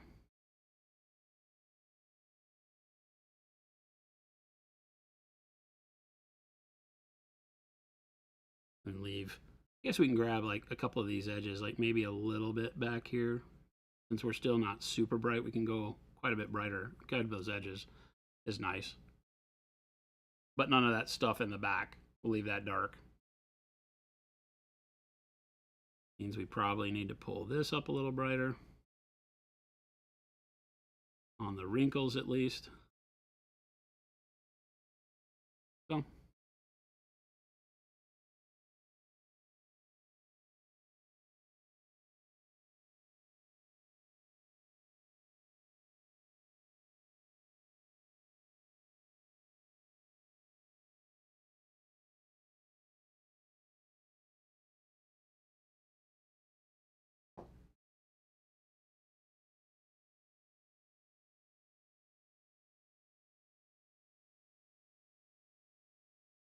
Someone took a shot at Donald Trump? Like a gunshot? Are you kidding me? Is this a real thing?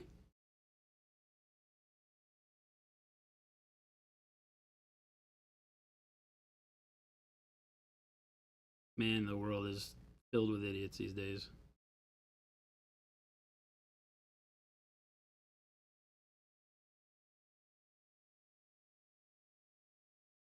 Again, just kind of smack that brush on there. Give us that wool style texture. Very loose. Beat up. This is his whoopee from when he was a kid. His security blanket that he's kept with him for years. So it's not the best shape, but it still gives him comfort. Every good vampire has a whoopee. I want to believe. I believe.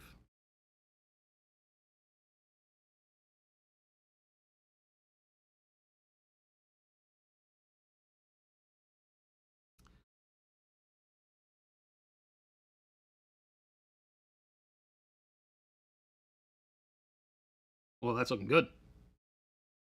Every military whoopee. Yeah, everybody's got a whoopee, man. I don't have a whoopee. I had a whoopee. It was a Spider-Man whoopee that my grandmother made for me. And it's been long gone. I don't know when I lost it in life, but I had it forever. Like, it was not useful anymore as an actual whoopee, but it was just in a thing that I would keep in the house because it was just a, the security of knowing that my childhood was, forever a part of me with that Spider-Man blanket. She hand embroidered, right, Spider-Man on a blanket for me and had no idea what Spider-Man was about. Didn't know any of that. My grandmother was just a hero. And she was like, he likes Spider-Man. So she went and found a picture of Spider-Man at the library or in a comic book or something and embroidered that Spider-Man picture on a blanket for me. And that became my favorite blanket ever. I had it all the way up through college. People would laugh at me. It was on my bed in my room. The Spider-Man blanket. So good. It was just a red blanket. And it had, normal old Peter Parker right in the middle. So good.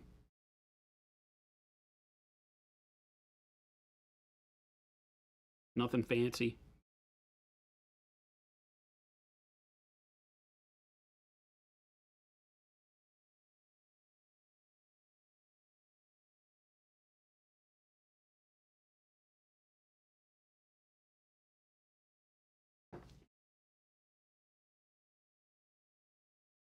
That's not good, Captain Entering.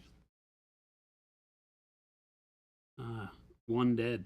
Even worse.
Starting to get some volume.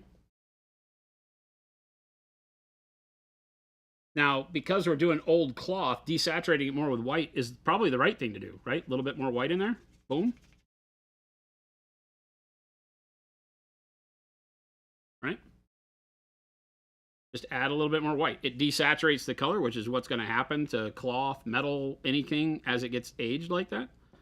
Right? So lightly stage your color to go lighter. I'm not trying to go into super jumps. We're not dealing with metal here, so this isn't reflective cloth. So you're not going to make that jump like you would with metal that would take it into, you know, super bright from where you left off.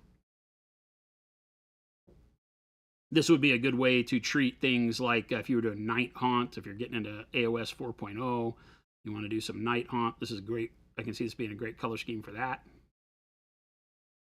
as I keep working on it.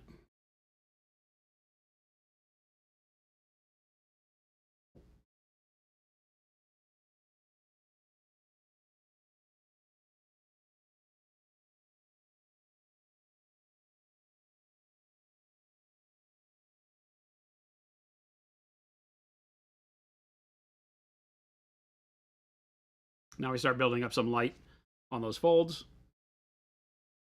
See how much more they stand out than even the shoulder up above.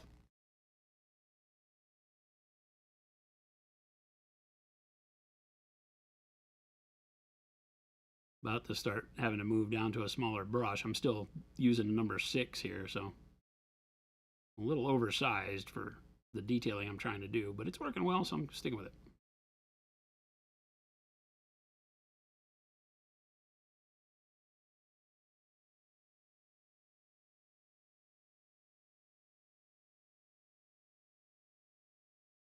We'll have this left shoulder of his be the area of our lighting. So that's where we're going to keep our highlight right now. I'm just going to focus into that shoulder at first.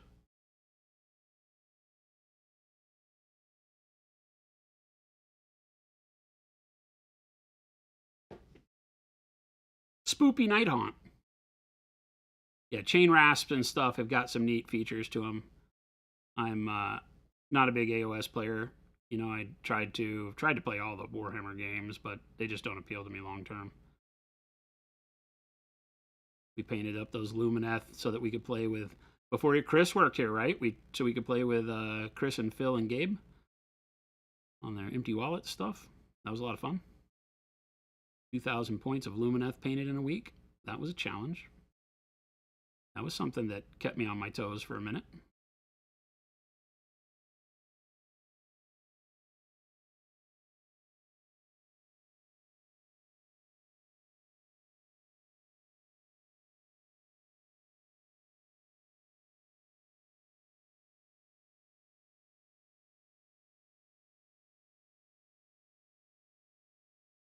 Now we're starting to paint just wrinkles, not a lot of the area in between the wrinkles, so that we can start picking up those highlights.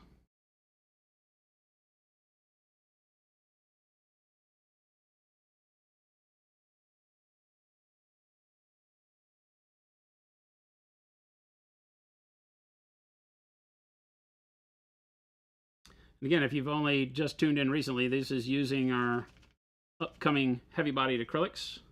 The cloak is done 100% with the heavy-bodied acrylics, which I would not normally do. I would normally use a more opaque paint as a base, but because I wanted to keep this dark and show you the layering capabilities, we've done it all with the heavy bodies to show you that you can get really nice contrast and clarity even when painting this way on a three-dimensional model. The pigmentation in our paints is such that it allows you to build up filter over filter and get really nice results.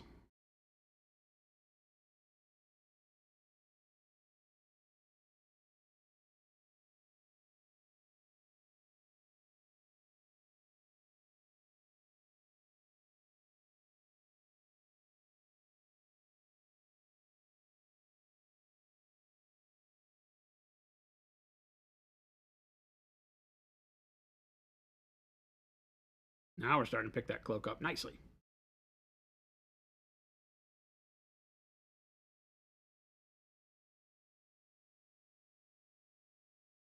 What did Ghost Hunter do?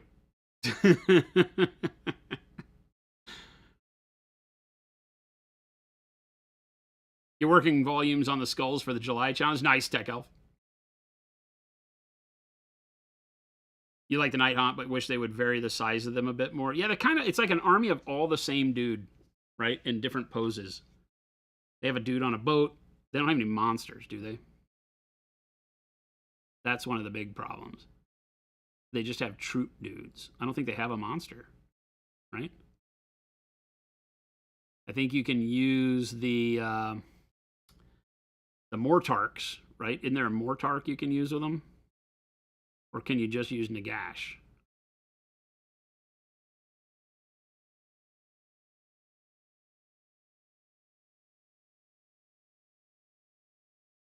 I'm liking that.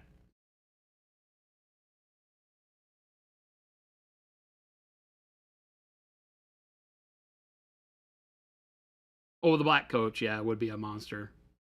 But not kind of like you want, right? I mean, it's a neat model, don't get me wrong, but it's just kind of not it. You know what I'm saying?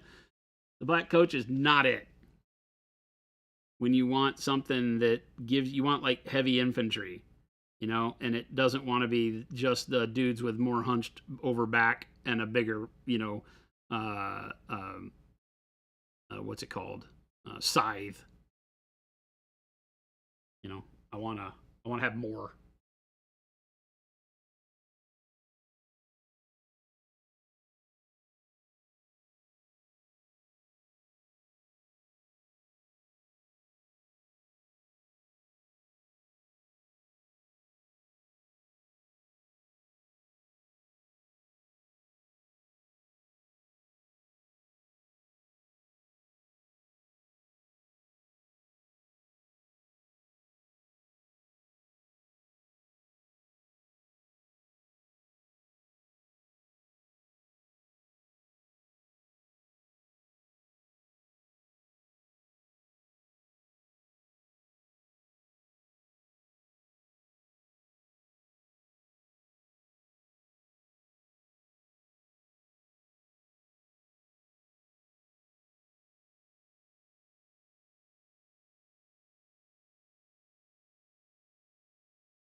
Sameness is your main gripe. Yeah, exactly. I think that's what we're saying. They look good. They've got great models. The big. They have like a big chick with like she have like flowers over her head, and the sheet over the skull shape of her face, and all that is kind of neat. They've got some really really neat concepts going, but they just feel like an army of same. They have a dude like on a big horse, don't they? And then the guy with the boat. I have that model stacked away here someplace that I was hoping to paint one day.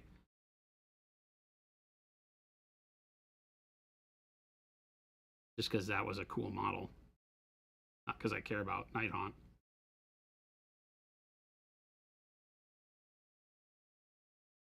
He's like the boat bosses from what are they called? The tibia bosses or whatever, the femur boss or whatever from Elden Ring, that are on the boat.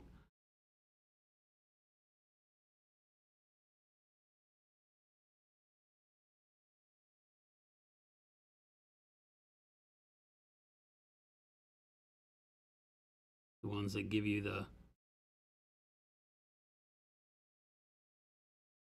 death root when you kill them, that you take to the beast cleric. The beast eye trembles. You get that notification. Anybody play Elden Ring? Am I alone? Hello? Is this thing on?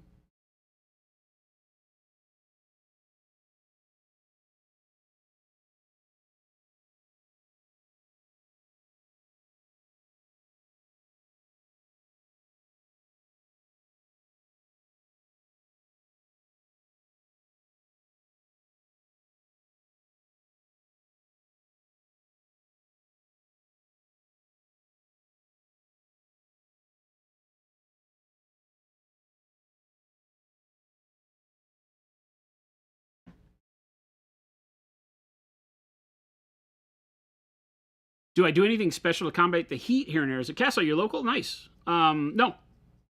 Mm-mm. We don't have any humidifiers or anything like that if you're asking. If that's the thing you're asking me for. No humidification. Humidification, is that a word? We don't use any humidifiers or anything to you know, combat, as you say, really. Air conditioning. Stay alive like normal. That's it.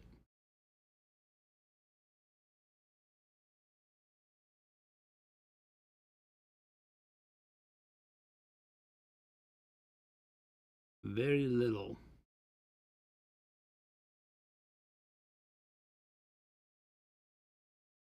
Water on your brush when painting. That's the key, right? Part of brush control and, you know, paint education 101 is the dampness on your brush is your friend.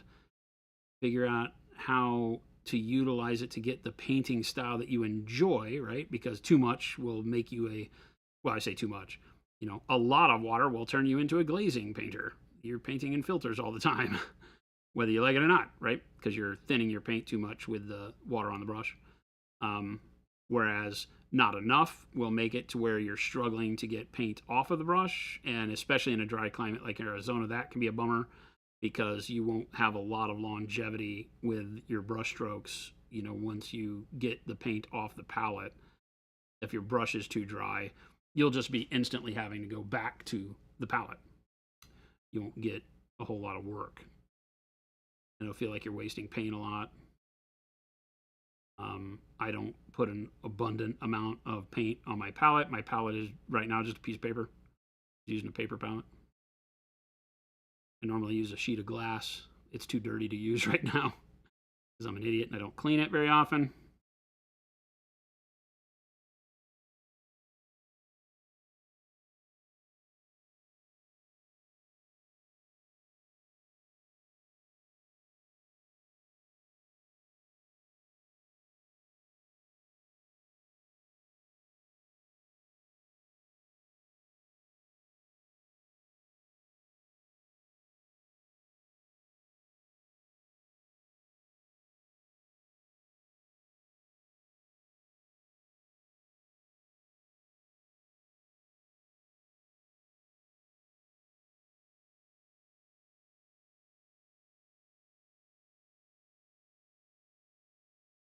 But you can see how long these paints are staying active.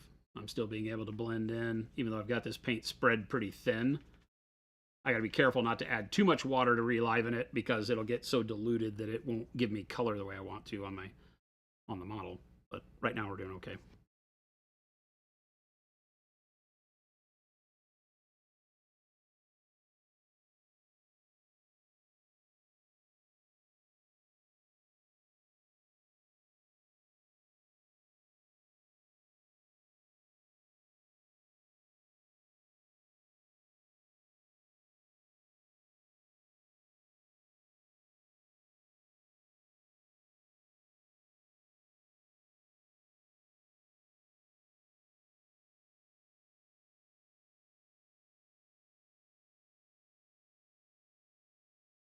Again, just kind of use the side of the brush to pick up the high spots of these wrinkles. Light stroke, so I'm not risking putting a lot of paint into big open areas like that.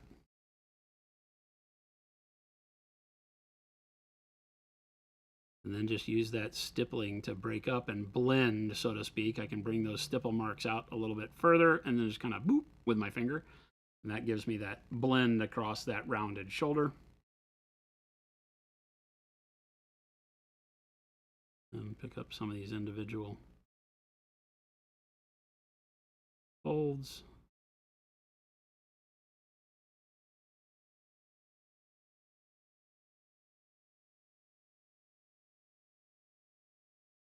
Keep doing this till I'm happy.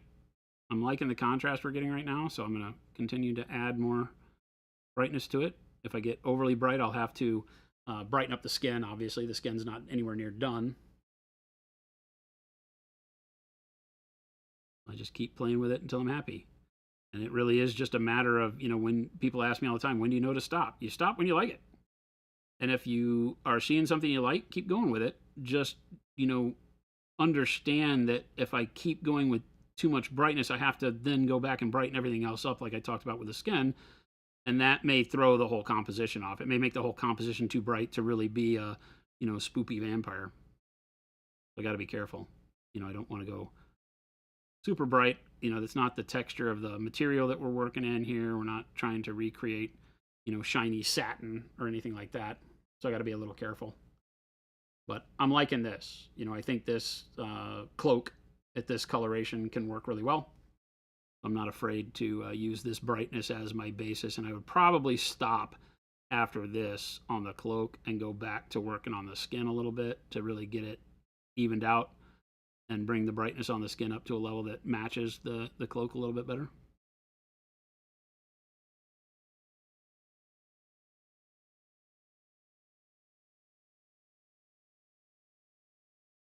Again, for those of you that are just joining us, I'm using all of our upcoming heavy-bodied acrylics, paste acrylics, kind you would find at an art store rather than the kind you would find at a hobby store, and showing the benefits of being able to use those to not only mix, but we've painted the whole cloak with them so far.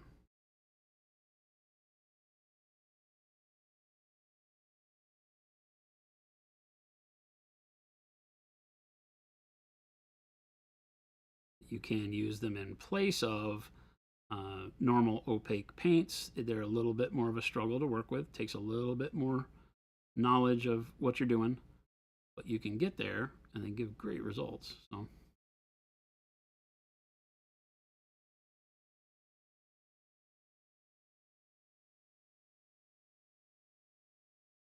And still stick with our normal nice matte finish.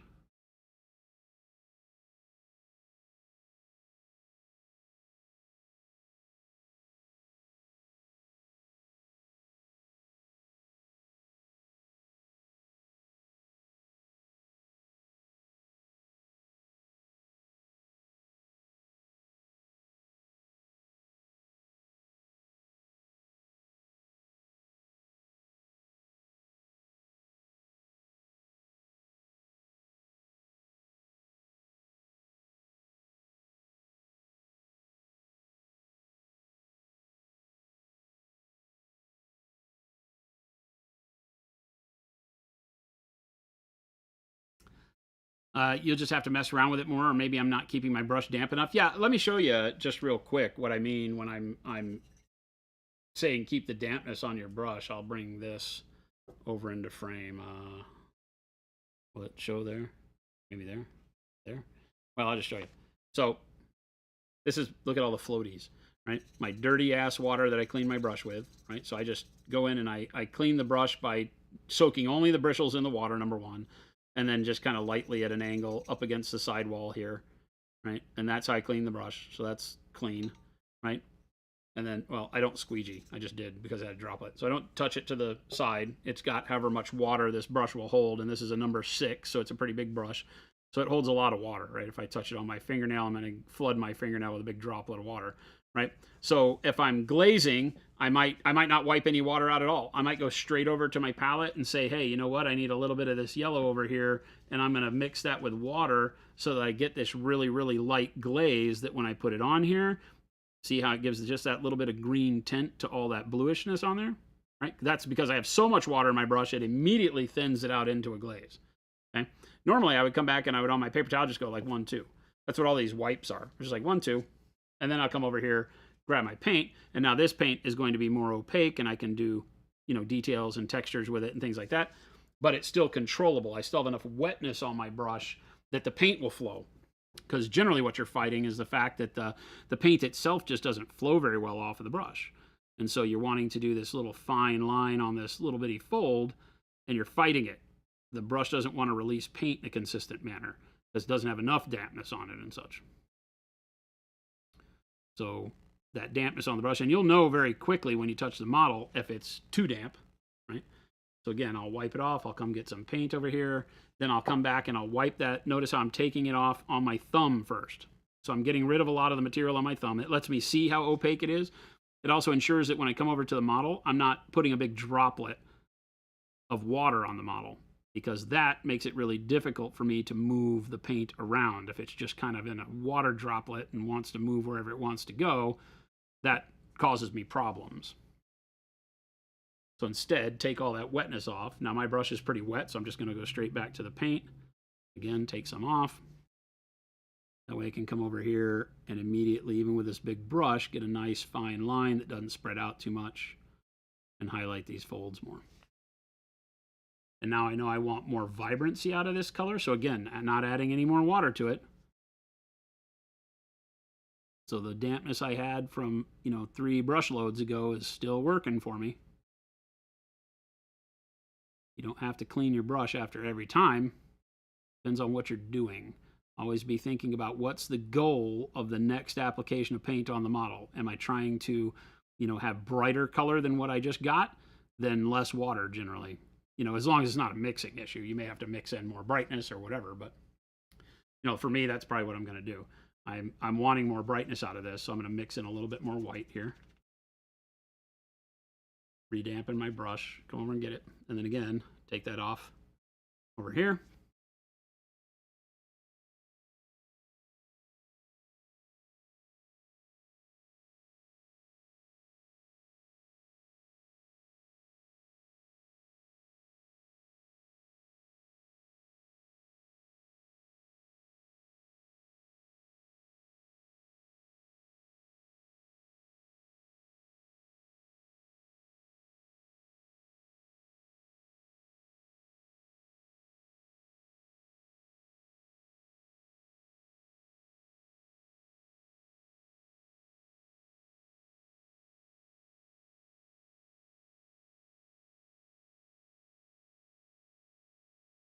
And it gives me phenomenal control and a real simple thing. It just doesn't take a lot of time at all. Don't have to use a wet palette. Don't have to have anything fancy going on. I'm using dirty ass tap water from Phoenix, Arizona. So there's no tricks at all going on here. This is as raw as you can get with painting. It's just a matter of controlling the dampness on my brush. The more water I leave on, the more diluted the paint's going to be, the more it's going to flow on the model, right? So if I know I need to do just a real bright stroke on that, one of these creases, I might go over here, add a little bit more white to my paint. And then maybe I don't even go in and dilute this with more water. Maybe I just come straight over, take a little bit off. And then when I do this, I know I'm going to get just a very bright line, but I'm not going to have that paint on my brush for long. I'm not going to go and be able to paint as much, right? Because it's much drier than it was before. This is actually pretty good.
Hooper, yeah, the Jade. You guys, it was chat. Chat said Jade would be good, and Jade worked out great, right?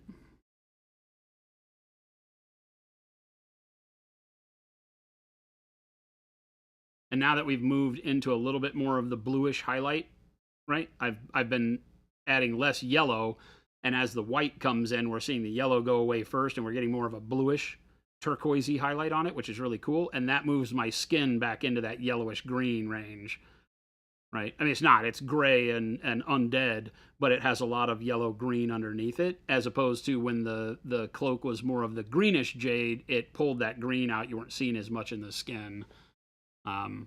So that's really good. I'm liking that combo.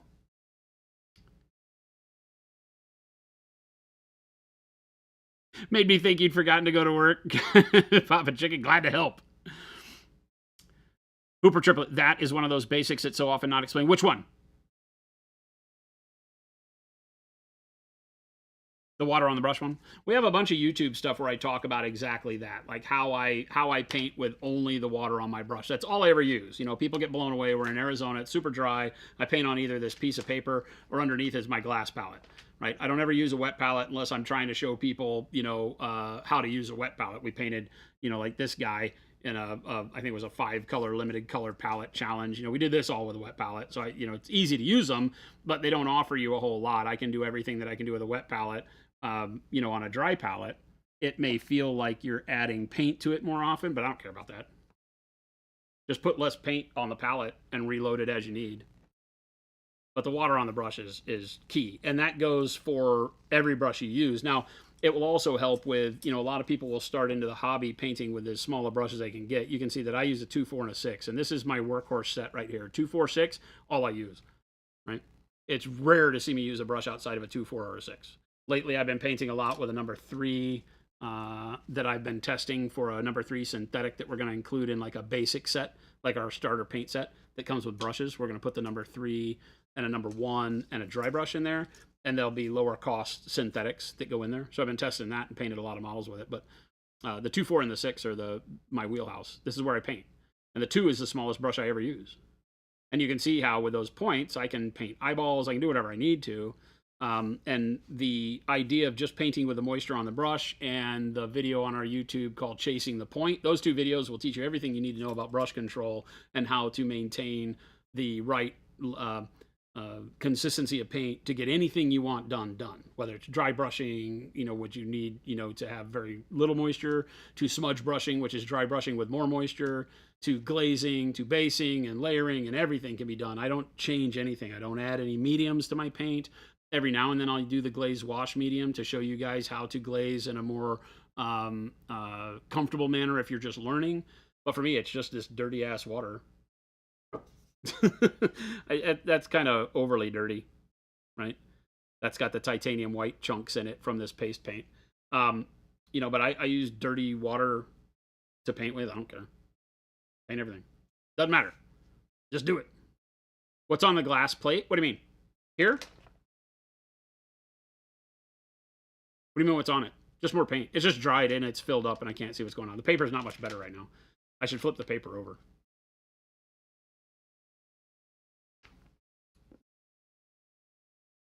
Yep. The Sam Lynn's weapon rack is fantastic, Nooks and Crannies. Yeah, he's got the 0, the 1, and the 3 in the Sables, which is a great set. The 1 and the 3 in the Sable are like the 2 and the 4 in the synthetic. The 0 is a little bit smaller than I paint with, but it's a fantastic detail brush. And then he's got 2 number 6s for basing. It's a fantastic set. And that's exactly how Sam paints.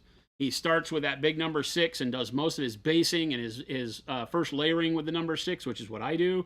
And then as you start getting into painting folds and wrinkles and details, you go into the 3 and then the 1 as they get smaller, and then the 0 for those little bitty detail spots at the very end. This is just gray artist paper, right? So this is just standard palette paper, but it's white on the back, but it's just a gray palette paper. So it's literally just palette paper. And it's 11 by 17 sheets that we get in a big book. I use it when I'm making colors to mix all my colors for the actual paint making. Spats Nat, that's what I'm doing. My water's too clean. I mean, clean water has its advantages. Dirty water, I don't know that I recommend dirty water for everybody, but I just don't care. It doesn't matter to me. You know, we've explained a lot of times that the water, I'm going to go ahead and finish this jade cloak and then we'll call it a day. But the water and the color in the water can lead to actually having a nice, what I call project neutral, meaning that, you know, the coloration of the water gets added into what you're mixing. And while that might seem a little off the beaten path, like, hey, that's probably not what you want. Oh, that wasn't Payne's Gray anymore, was it? That was Prussian Blue, right? Having that color in the water makes every color that you paint on that model have a little bit of that grayish, you know, in this case, it's kind of a jade. So everything I paint would have a little bit of that jade in it.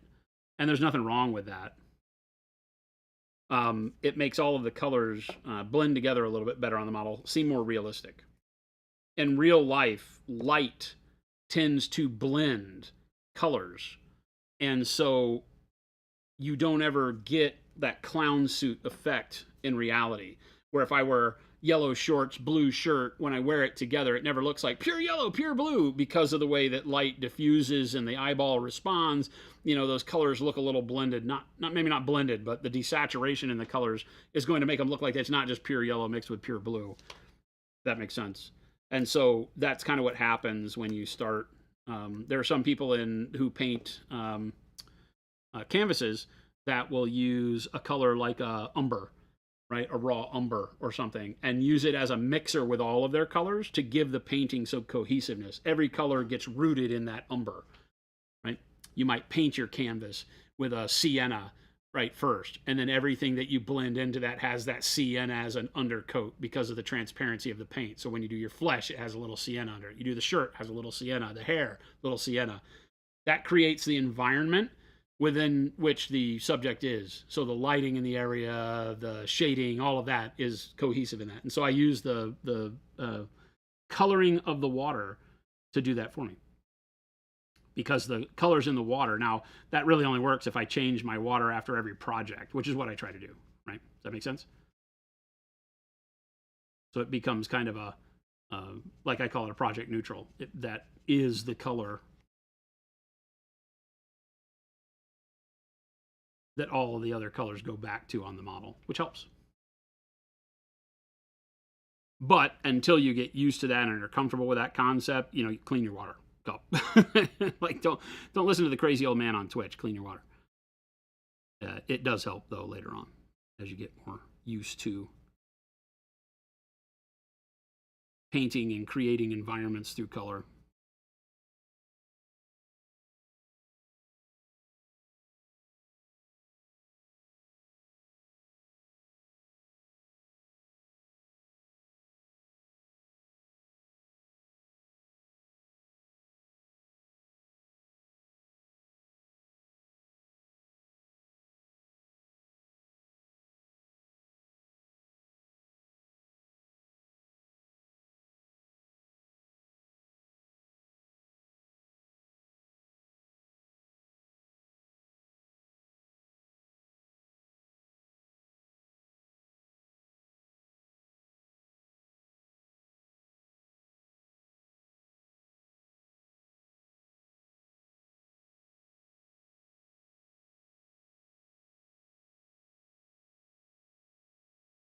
I'm back with a little bit more of a bluish jade shadow on that. I'll do a lot more there. I'll probably come back with a little bit of purple because I'm really liking this jade, but it needs something in the shadows to pull it away from the blues and the greens.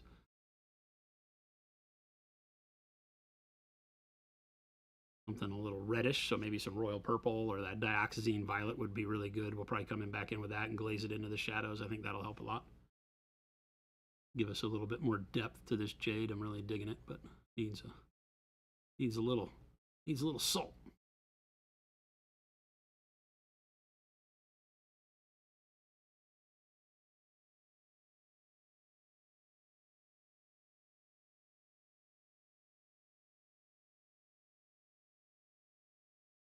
And now you're really seeing the power of these paints, that they just glaze and filter so well. I mean, I have to try. And I get that nice bluish shadow built on there almost instantaneously. Without covering up the textures and the other things that I've created with the highlights here.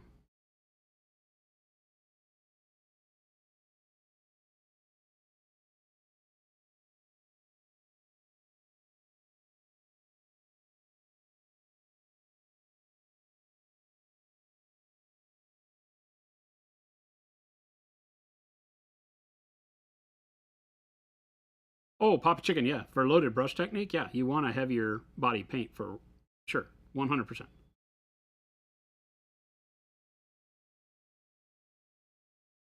100%. You like doing loaded brush blending, then you are in for a treat with these because they are built for that.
You know, our stateside peep got any good stuff going on tonight?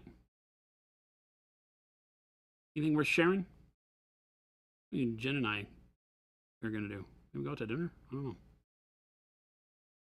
I don't know. Has she been trying to contact me and I'm not paying any attention? No. She may be in chat. She's going to Target. That was a long time ago.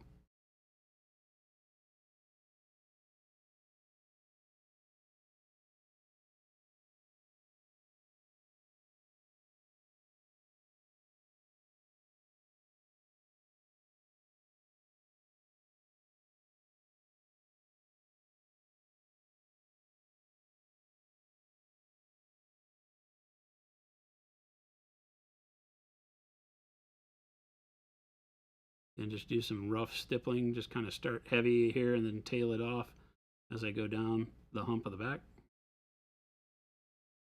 And use your finger to kind of blend that if you want to.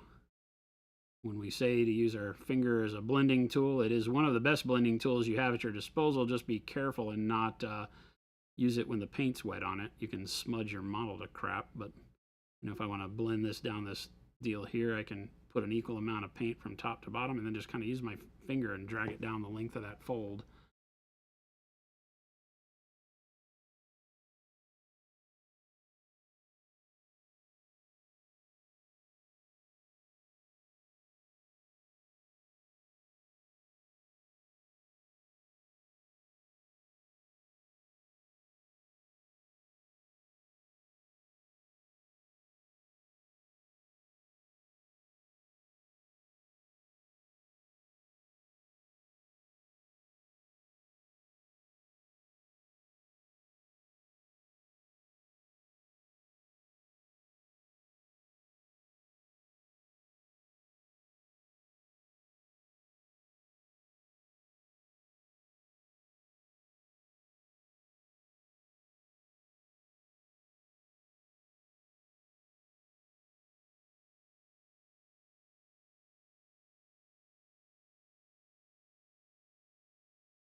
I got carried away and did just the midtones on the front side by the shoulder and forgot we had the rest of the cloak to paint. So kind of building up the midtones elsewhere to match that brightness level.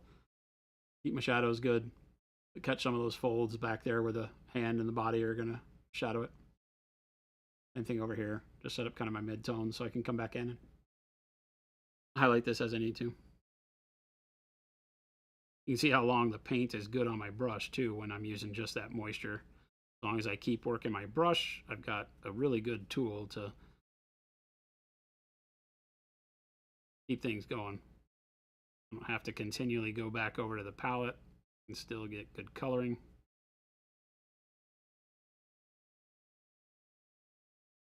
Part of that's just using such a big brush, right? A number 6 allows me that freedom.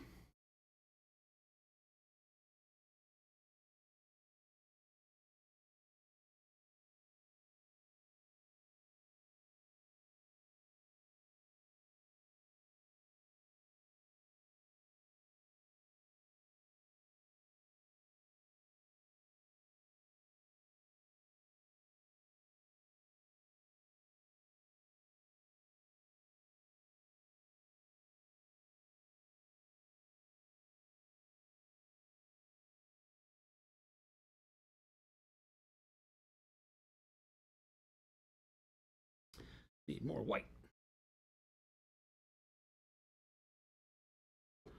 Tech Elf, good. I hope they do you some good. Always fun to get some new ideas, right? I hope it invigorates you to want to go paint something. Grab a model, maybe got an army you've been thinking of that would work well with these colors or these processes I'm showing you. Even if, you don't have heavy body paints, forget the type of paint. I'm just showing you how to use a particular type of paint. This is not what you have to do what I'm doing. You can do this with our normal Pro Acryl Jade colors. Not a big deal.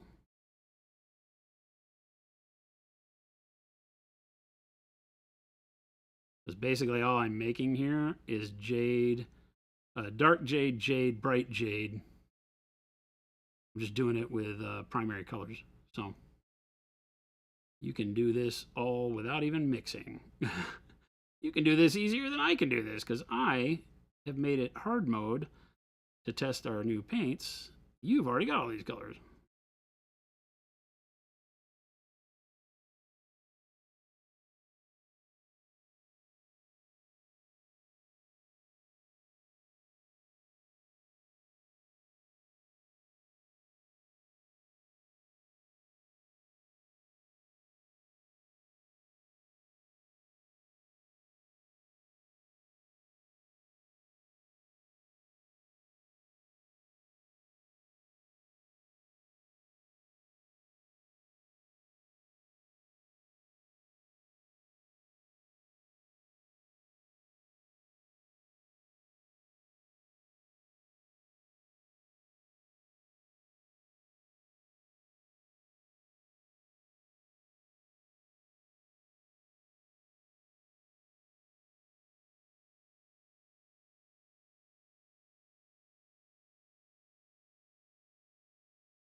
Nice, Tech.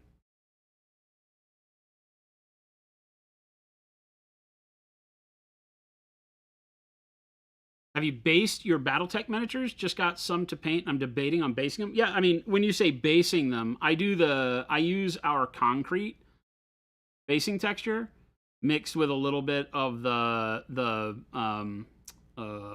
fine basing texture to make like piles of rocks and such. So all of my BattleTech miniatures are based in that sense. I don't put like tufts and things on them because it's not to scale. But yeah, all of my normal ones have basing done to some extent. On my mercenary regiment, I did it all in red earth. I think I did concrete, and then I painted it in like the burnt siennas and everything like red earth because the models themselves are like a military greenish, yellowish type coloring.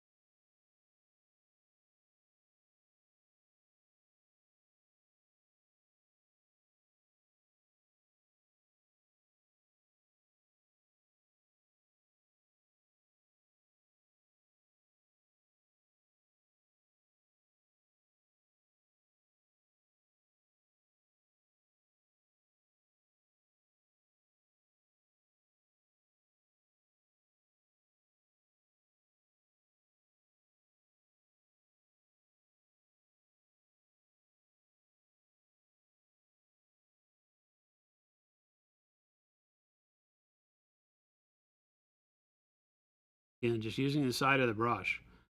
The paint's still wet, so I gotta be careful. I don't want to apply too much pressure here, but the side of the brush will pick up all of these folds if I hold the model at the right angle. Right? So I always want to be turning the model, as you can see, to make sure that the side of the brush is parallel to the surface. Is that right? Parallel? Yeah, parallel to the main surface here. And then that lets it just catch those ridges without worrying about putting too big of a stripe of paint across anything.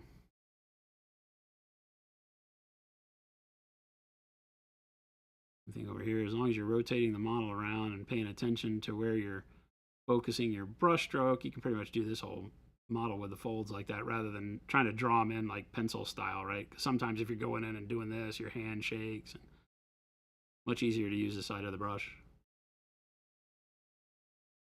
And because I'm still going to go back in and do the final highlighting, you know, with a more pinpoint approach, then I don't care if it gets a little messy at this stage. That's fine.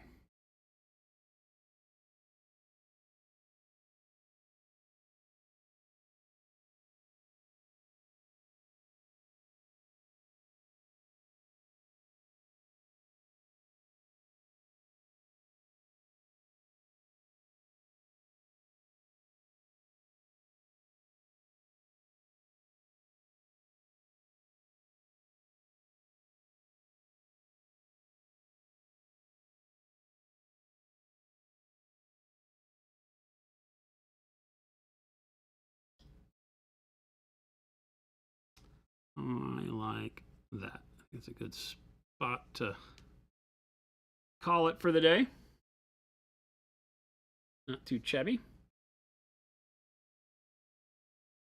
We haven't done any lighting on the skin, so the skin doesn't really match. The skin is all at a very even highlight, right? It doesn't really have a direction. It kind of does. I've got my shadow over on this side and my highlight on this side, but it's not pinpoint like this, where I'm not focused on the shoulder.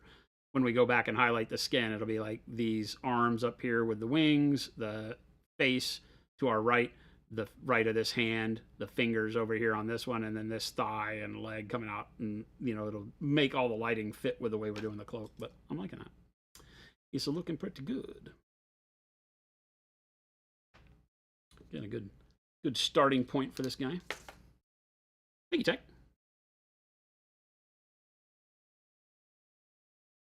I mean, you can tell right now, right? This is all of them. They are fairly matte. They are not super matte like the base Pro Acryl. You still get a little bit of sheen, but they are not a satin. So they're in between our current satin and our matte finish. So that everything you see here that's painted as a highlight is an actual highlight, right? You don't get a lot of shine on the dark spots.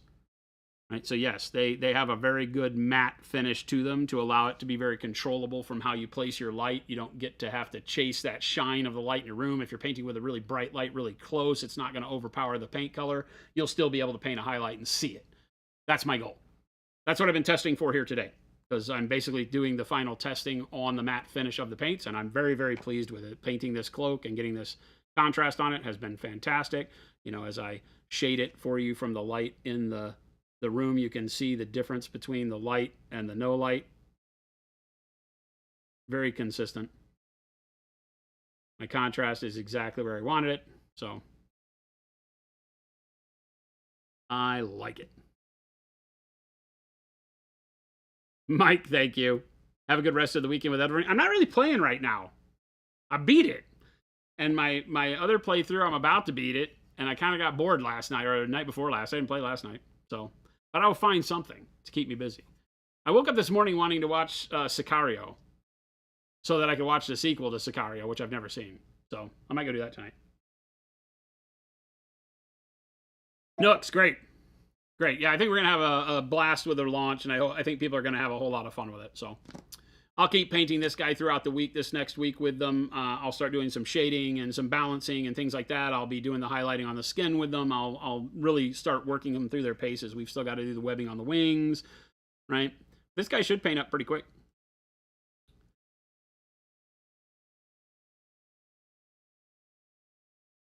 Your Mesa J, awesome.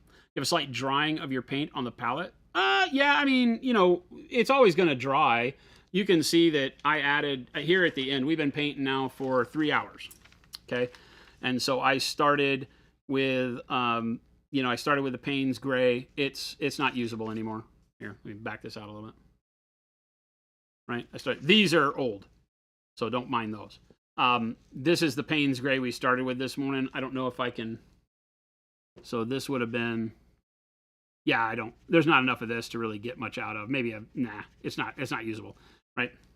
I just re-upped the rest of these. I re-upped the titanium, the Prussian blue, the primary blue, and the primary yellow, so you can see. But I didn't lose a lot of paint. You know, I've got the Prussian blue peaked over here into a big spot where that ridge is all dry. So that was a little bit of paint loss.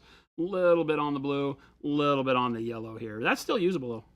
Yeah, all the yellow's still good. I added a bunch, but that's all still good. You know, and I added the yellow probably 2 hours ago. So 2 hours with no humidity control in the office here, just regular air conditioning and all that's still good. So the rest of it, I just had to add more white and yellow because I used them all, and the blue because I used it all up. So I'm not wasting a lot, you know. I mean, when you look at my regular palette, you can see like the way that all of my colors sit on here, and there's not a lot of dimension to it. This is all very, you know, thin paint. So while, yeah, it's very dry here, so paint dries out pretty quick because the paint itself won't dry out super quick. How can I explain this? Let's just take a little bit of this blue, right? So I got some of this blue left. Let's take this, and let's say this were a droplet of your normal pro acrylic or hobby paint. So you have a drop on your palette. The mistake that a lot of people do because they watch a lot of YouTube videos where artists do this is the artist will come through and spread their paint out really thin and then mix. So they'll grab some yellow, you know, and they'll have a droplet of yellow, and they'll pull those together, they'll mix it out and make a big puddle of green on their wet palette, right? Boom. Well, that's a problem because now you don't have any more regular blue and regular yellow, number one, so you've wasted all that. But now you've spread it so thin and air is touching all of this paint. So it doesn't matter that you're in Arizona or in London where it's more humid. There's so much air touching this very thin paint that this is all going to evaporate very quickly. So you're going to lose this paint very quick. So that's why a lot of people use a wet palette. You'll notice I don't do that. There's not a lot of big spots where I have my paint spread out real far, right? I will have, where's a good indication of this? I'll have, like down here, I'd have a pile of like golden yellow and then like a more brown, and I'll mix them in the middle, right? And so in the middle, it gets thin and dries up, but I have the droplet of this and the droplet of this that I keep pulling together to mix. So the droplets actually last a long time. It's when you spread them really thin that you start to lose them quickly, whether you're on a wet palette or not. Evaporation still happens on a wet palette, so the more you spend time thinning by spreading out your paint like this on a palette, regardless of what kind of palette, the more paint you'll lose. So you'll only see me like here when I'm glazing, I'll spread paint out really far because I'm running it really thin, but I'll continue to just pull it out from like, this was a pile of paint from here and here. You know, like probably my yellow, my red, and my ochre. And I'm pulling down here to mix for skin tones with some white. You know, and so I'm mixing the paint up here to get my skin tone the whole time. But I'm still pulling from the droplet. The droplet lasts longer than this does. So if you want a way to control your paint drying more in a dry climate, just don't spread it out. You know, take a little bit of, dip your paintbrush into your droplet, put it on another area of your palette, and do the same with another color if you're mixing, and then spread the mix out. That way you can always go back to the droplet that's still workable and pull it down and remix. So yeah, it's more surface to air. It's just physics. So Jay, yeah, we're in Phoenix. Downtown Phoenix. Magic Lord, take it easy. Awkwardish, thank you for coming and hanging out. Yeah, thanks for coming and hanging out with me on a secret Saturday. We don't normally stream on Saturdays, but I knew I had to test some paints today, and I don't like doing it alone, and I didn't have a good book. So I chose you. So thanks for spending some time with me. I really appreciate it. And yeah, great questions. We've had some great questions. Hopefully I've been able to feed you some information in all of my babble today as you've watched me paint this jade cloak on this vampire guy. Obviously using the new heavy body paints that we're using to show you how those can be very useful. This was all heavy body paints, which typically on a three-dimensional model you would not do. You would paint like I have here with normal Pro Acryl for the skin, and then use the heavy body paints to do filters and shadows and highlights and things like that. But I've shown you how useful they can be to create a really good workup from black primer, and that our paints are just better. So there's some marketing mixed in here too. So thanks for hanging out. I'm not going to do the whole formal getaway. You guys know we do stream Monday through Friday. I'll be back here on Monday with Jordan and the rest of the gang. So thanks for joining me solo. Have a wonderful rest of your weekend. I'll try to find somebody to raid. I'll ditch out of here and find somebody to raid. So stick around and show some love in the chat we wind up in. If you haven't yet, please hit our follow button. Go check out monumenthobbies.com and buy some paints. Thanks, gang. I'll see you later.